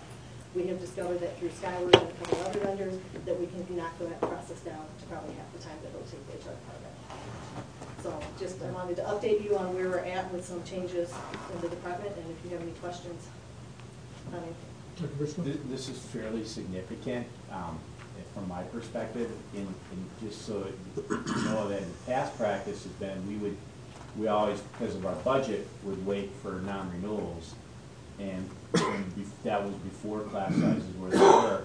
Well, we know when a teacher leaves now, we know in certain circumstances we're going to have to replace that teacher. So the change here is that we have a chance to attract and get the top-notch teachers by beating all the school districts to a punch by posting positions along with the differentials. So we can post for an in-house teaching position along with, for example, an assistant basketball or maybe the head football. And now we can attract folks to our community, and we can go out and recruit them. And so we're very excited about this. Questions? Just a comment. I mean, selling DeKalb. Debbie Armstrong at the DeKalb County Convention and Visitors Bureau. Definitely reach out to her. Wired, the documentary. I mean, geez, anyone who watches that would want to be a part of our community. Within selling the community, we talked about we needed to get partner with Energem, the Park District, churches in the community, the Egyptian Theater, just really advertise all of those events and all those activities and what we have to offer, both for families and singles. That was one thing. It was nice, our committee, we had family people on there and we had single people on there, and they both were able to come up with different ideas on how and what to make sure we focus on when we do that advertising. Nice job. Thank you. Tracy? Are you going to put together like a package for that, Connie, so it's We consistent? first talked about doing like a pamphlet, like a 3-tier, but as we kept going and going, we realized we have a lot more information than necessary. So we talked about not only a packet, but also electronically. We generated some different ideas on how we can get that information out to universities and ask them to provide it to their graduating possible teacher candidates as well. So. Well, what I'm getting at is once that's completed, I ran into a friend of mine this morning who's a local realtor and asked that we come talk to the realtors in his office, because I know you did that some time ago. Right. But in the course of conversations, they asked, they said, have you seen what's going on in the district? No, we really haven't. So then I share an office with another realty group, or in the same building. I rent from them. And I went to them this afternoon and asked, okay, if we put something together, would your people be interested in seeing this? What I'm asking you for then is once this is completed, if it's available, I'd like to use it and/or have your people talk to these groups, because it will be consistent message in a number of fronts. And that's what we were looking for. And like I said, we wanted to contact some of the, the Park District and those type of places, just to make sure that they're okay with us, providing that information as well. We don't want to provide anybody's information that they don't want us to, not that I think they would. But yes, definitely providing it to the realtors and stuff like that. Well, I think it's applaud what you're doing. We can't legally make people live in DeKalb. No, we can't. But we want them to want to live in DeKalb. We can sure do a good job of that. So I applaud you for doing that. That's good. Okay. I'm going to keep you right here. Proposed school calendar for 2013-2014. Yes, you have attached a copy of a recommendation that came from the DCTA Professional Relations Committee. For the DCTA contract, they make a recommendation to the board. However, the board does have the final decision on what the school calendar will be. Just to give you kind of a background, the committee first met in October and brought together just ideas that they had heard from their colleagues about the school calendar. They created 4 different calendars and then submitted those 4 calendars to the teaching staff. Of the teaching staff, 177 responded to the survey that they put out, and the calendar, which is marked calendar A in your packet, is the one that got the most votes. And that's how they decided to do it as a committee, whichever calendar their colleagues recommended to be, Professional Relations Committee recommended the recommendation to bring forward. In this recommendation, Institute days would be in August 26th and 27th, with the first full day of attendance on the 28th of August. Other significance is the spring break would still be that last week in March. Winter break would start on the 23rd of December, with school resuming on January 6th.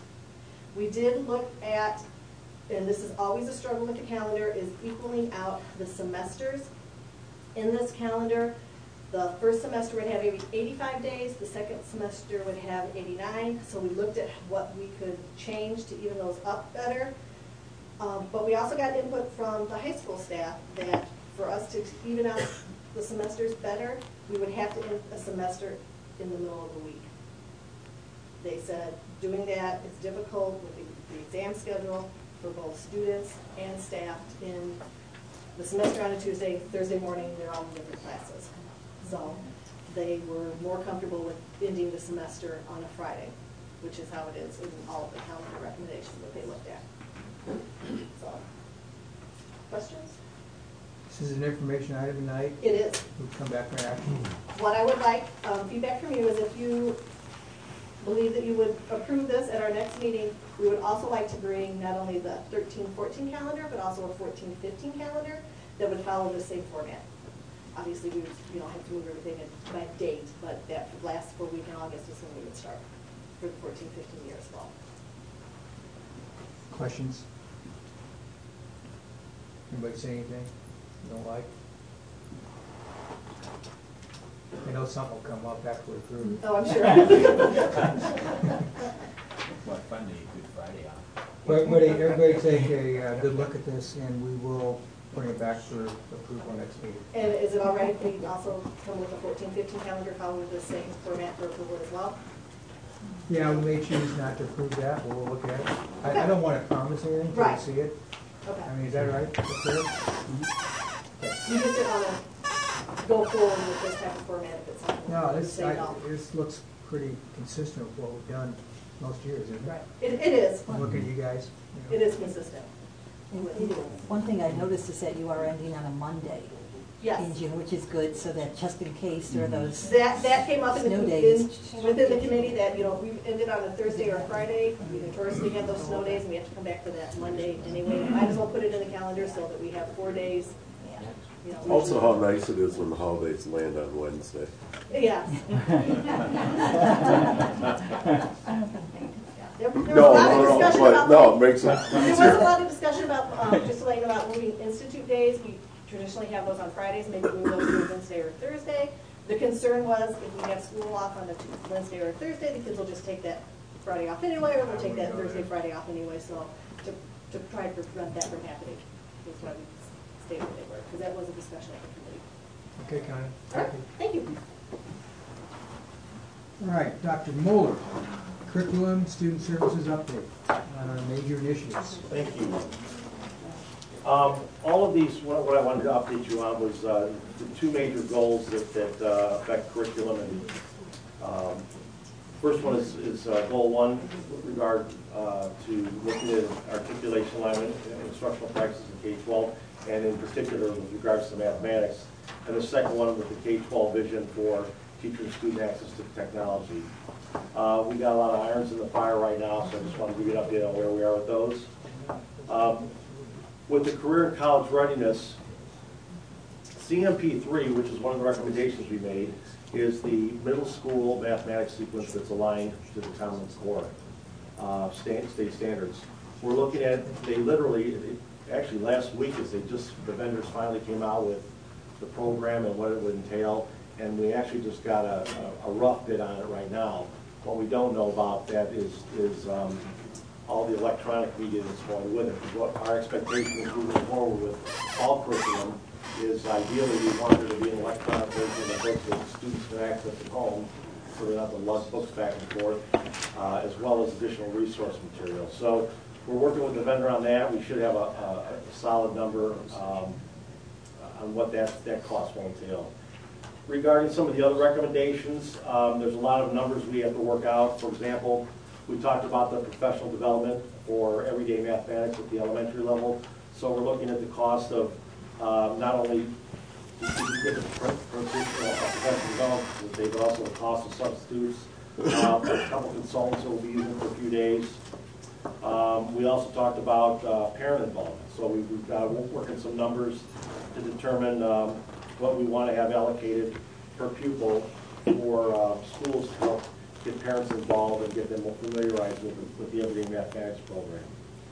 At the middle school, the biggest expense would obviously be the cost of the new Connected Math 3 programs, and also professional development associated with that. And we're trying to do all this within existing budgets. That's primarily out of our supplemental general state aid. But my plan is on the 18th to have this entirely laid out for you as an informational item, so you know exactly what the costs are. Our anticipation is it will have no impact whatsoever, positive or negative on the deficit, because it will come out of supplemental general state aid. We just have to figure out what things we would not be funding to make this a priority. With regards to technology, one of the things, and I know we're not moving along as fast as we'd like to, but the last thing we want to do is come forward and say, hey, let's allocate hundreds of thousands of dollars for this program and roll it out, try to roll it out district-wide without really being able to vet it out. So what we did was we've had a couple of preliminary meetings, and what we're going to do is we're going to be piloting several programs. We've got 2 elementary schools that are going to be piloting different website technologies. And one of them is going to be called Edline, and the other one is Weebly. Weebly, I know what it is. But they're 2 different products. From all our conversations with teachers and our technology people, they're much more user-friendly than SharePoint. And so the idea is if we pilot in a couple of buildings, we can support it with between our technology department, our TOSA for technology, Denise Fleming, and our curriculum department, and really help them get that up and running, make sure it's well advertised so the parents are familiar with it, familiar with how to access information on those websites. And we've got good we're getting good numbers from the vendors just to pilot those for half a year for second semester. And so that's something we plan to move forward with, and we're going to be meeting with the technology committee, which is obviously now a subcommittee of curriculum council. We're meeting on the 17th to sort of finalize these plans. We're also looking at a possible utilization of 1 classroom or possibly 2 classrooms with some type of one-to-one technology, with every student having access to it. That, again, we're trying to do this within the current constraints of the technology and the curriculum department's budgets. And again, the whole point of this is to roll them out on a very limited basis, minimal costs, get feedback, find out if they're going to work long term, and then ideally, if they turn out to be successful, for example, the website, we would probably roll out the elementary level 1 year and then move it up to the middle and the high school as we move forward. The other thing is, and I included these in the packet for you, we have a couple of initiatives that again, we've gotten very good pricing on for piloting. One is this atomic learning, which we may have questions about, but atomic learning is, either Brian or Denise are here. It is absolutely phenomenal. This is a resource that eventually we can have not only our staff, but our students and our families access. There's a cost for the entire district. Right now we're piloting it with our teachers. And for example, you see all the different topics that are covered on the front page. Now within any of those topics, there are literally hundreds of little lessons, and they're all between 30 seconds to 2 minutes. So for example, let's say I want to learn, become more proficient with Excel.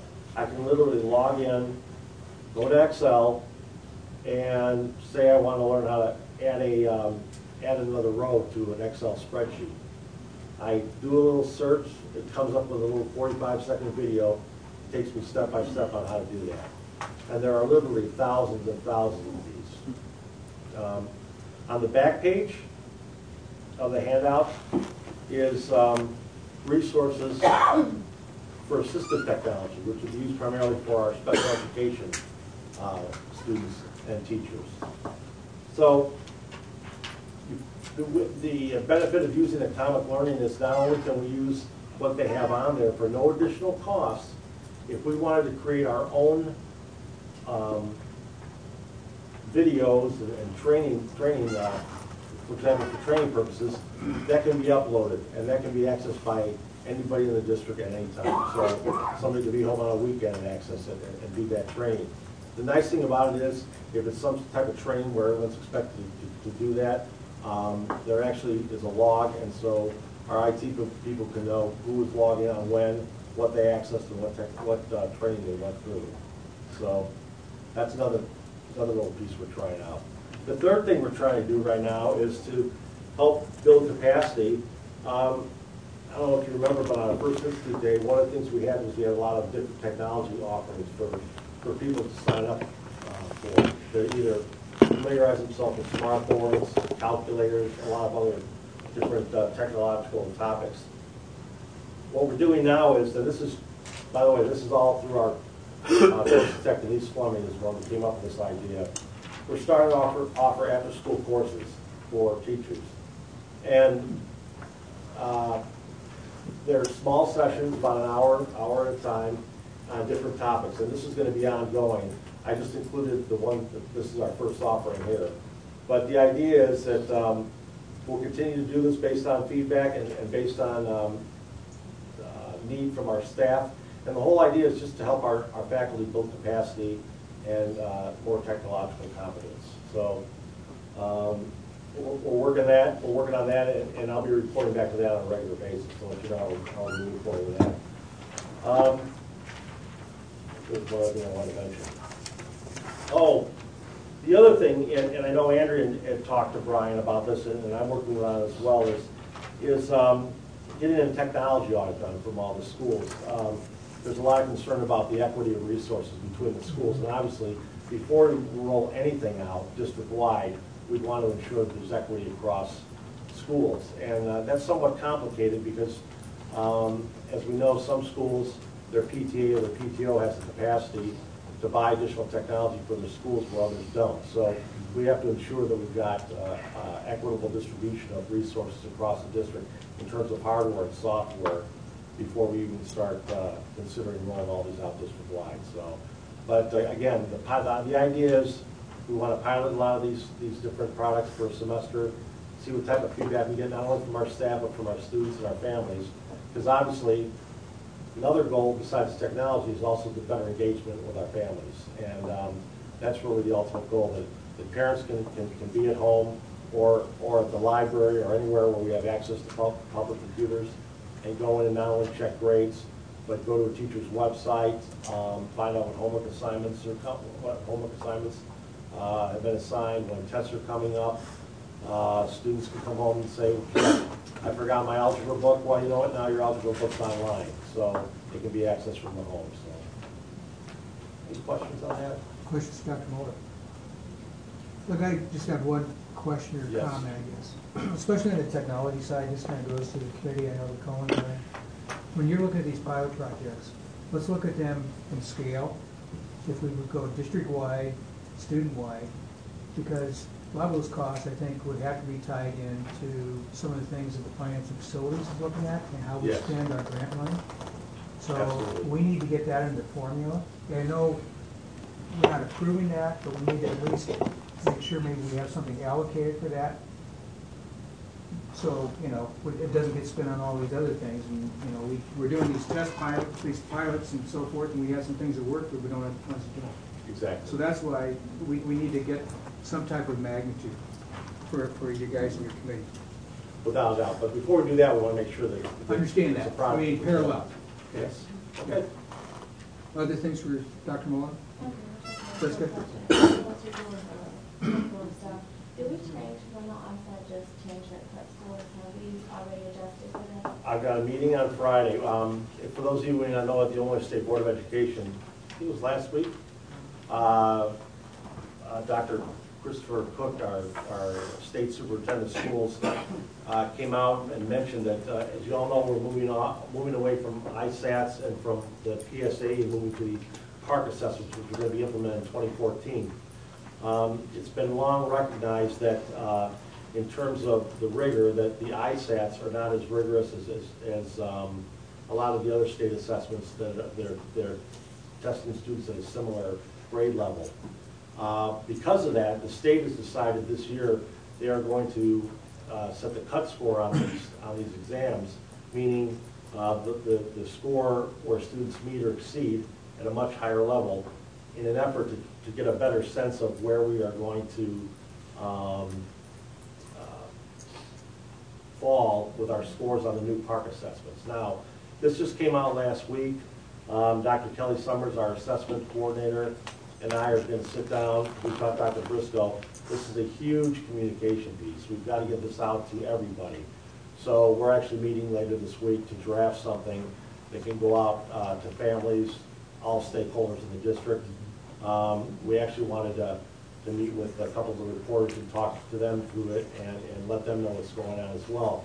Because obviously the last thing we want is for this big shock to occur when parents, their child's been doing real well and meeting and exceeding, and all of a sudden they find out they're not meeting or exceeding.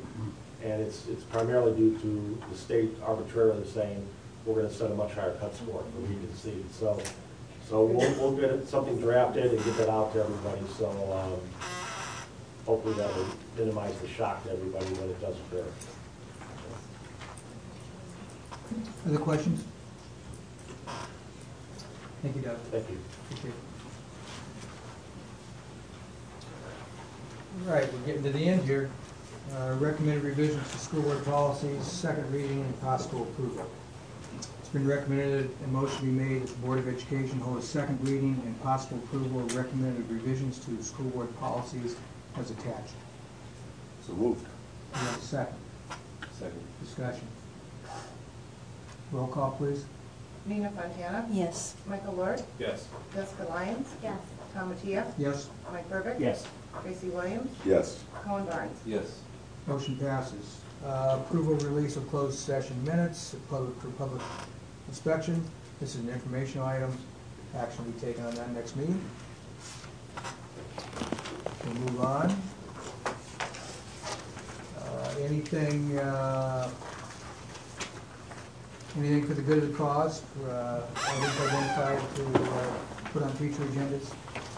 Jessica? The YMCA, I know, we met a long time ago about the Y I and the think usage. it'd be good to have Rob come in again. I agree with that. Out the cost. And then the second thing is, I know we're kind of I know the agenda's been packed, but we're looking for those school, you know, when the schools come and present their data and their study report card.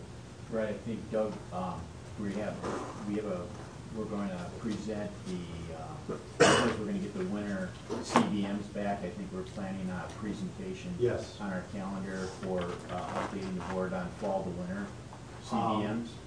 Yes, yeah, that's going to take place in January, February. We'll talk it later. Yeah. Anything else, Tracy? Just one quick comment. This goes, I think, Tamara, did she do that? She did. Kudos to Tammy and the high school staff. I was able to go to the IMEA orchestra concert a couple weeks ago, Region 8, and I'm telling you, it was unbelievable. But most importantly, they hosted, I believe, well over 400 kids throughout the day. The only complaint I had was the orchestra practice room was too hot or something. But it was spectacular. And that new auditorium out there was absolutely packed with parents, and the stage was packed with musicians, and it was really something. And these were junior high and high school age kids. You would have never known it if you would close your eyes and just listen. But most importantly, the organization and the way that was carried off, that building was absolutely jam-packed that day in every wing.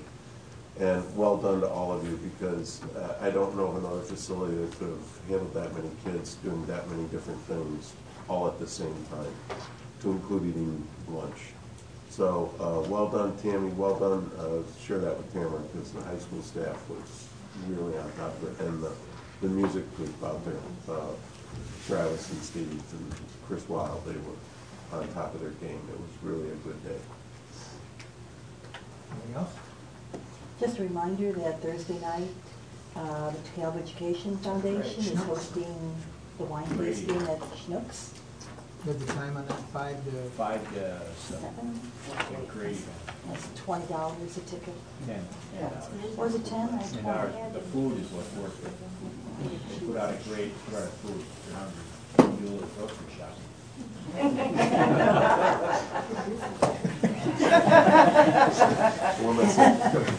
I'm sorry, is Tim Vincent still? Tim, for those that don't know, Tim and his staff hosted another fundraiser for our friend Christopher Kennedy. I saw that on your mantle. Oh my goodness, they had hoped to get 200 people. They served over 320. It was a huge success, and it was 90% staff and a few parents jumped in as well. Well done, Tim. Well done to Barb, and thanks to the Lutheran Church for allowing us to host it there. Yeah, we had anticipated hope for 2,000 for the fundraiser. We go to that family, and we're rounding about 4,000 right now. Very nice. Thanks. I have one last thing. I know that the possible reconfiguration, I know that FFAC is taking hold of that. However, I also know that people are going out to the PTA meeting, they're getting a lot of emails and things like that. We've already just went through something as far as the spirit of transparency. Is it possible at all just get an update to see where we're at? I know that it might not be completely done, but we can bring that to a board meeting. I'm hoping we can. Can't we, Mike? Yeah. Michael? Yes, absolutely. Just a PowerPoint that was used back for Tim's presentation, we could probably run that here. I'm with you. Yeah. I haven't seen it either. I haven't Love to seen see it. So, great. There's one qualifier there. It's only moving slow because they're even now sending out surveys to staff amongst the buildings, and they've really done a lot of work. So it's been a work in progress. There hasn't been an update yet to show you because they're still collecting information. But gladly bring whatever we have when it's appropriate. Let's do that. Probably the first meeting of the new year, I'm thinking. So if we get that after PTA meetings and everyone else gets it? We'll get it as soon as you Well, guys are ready. I think we sent out the FFAC information. It's on the front of the page of the webpage, but the information that everyone's getting, we've sent out those PowerPoints to you, the board. So I mean, we can send them out again if you That was what I just thought it'd be nice, like I said, just. Hopefully we community get someone together. from the committee. Do we have a motion to adjourn? So moved. Second? Second. All in favor, say aye. Aye. Opposed, same sign. Meeting adjourned. Hey, Scott. Good. How you guys doing? I know, thank you, I appreciate it.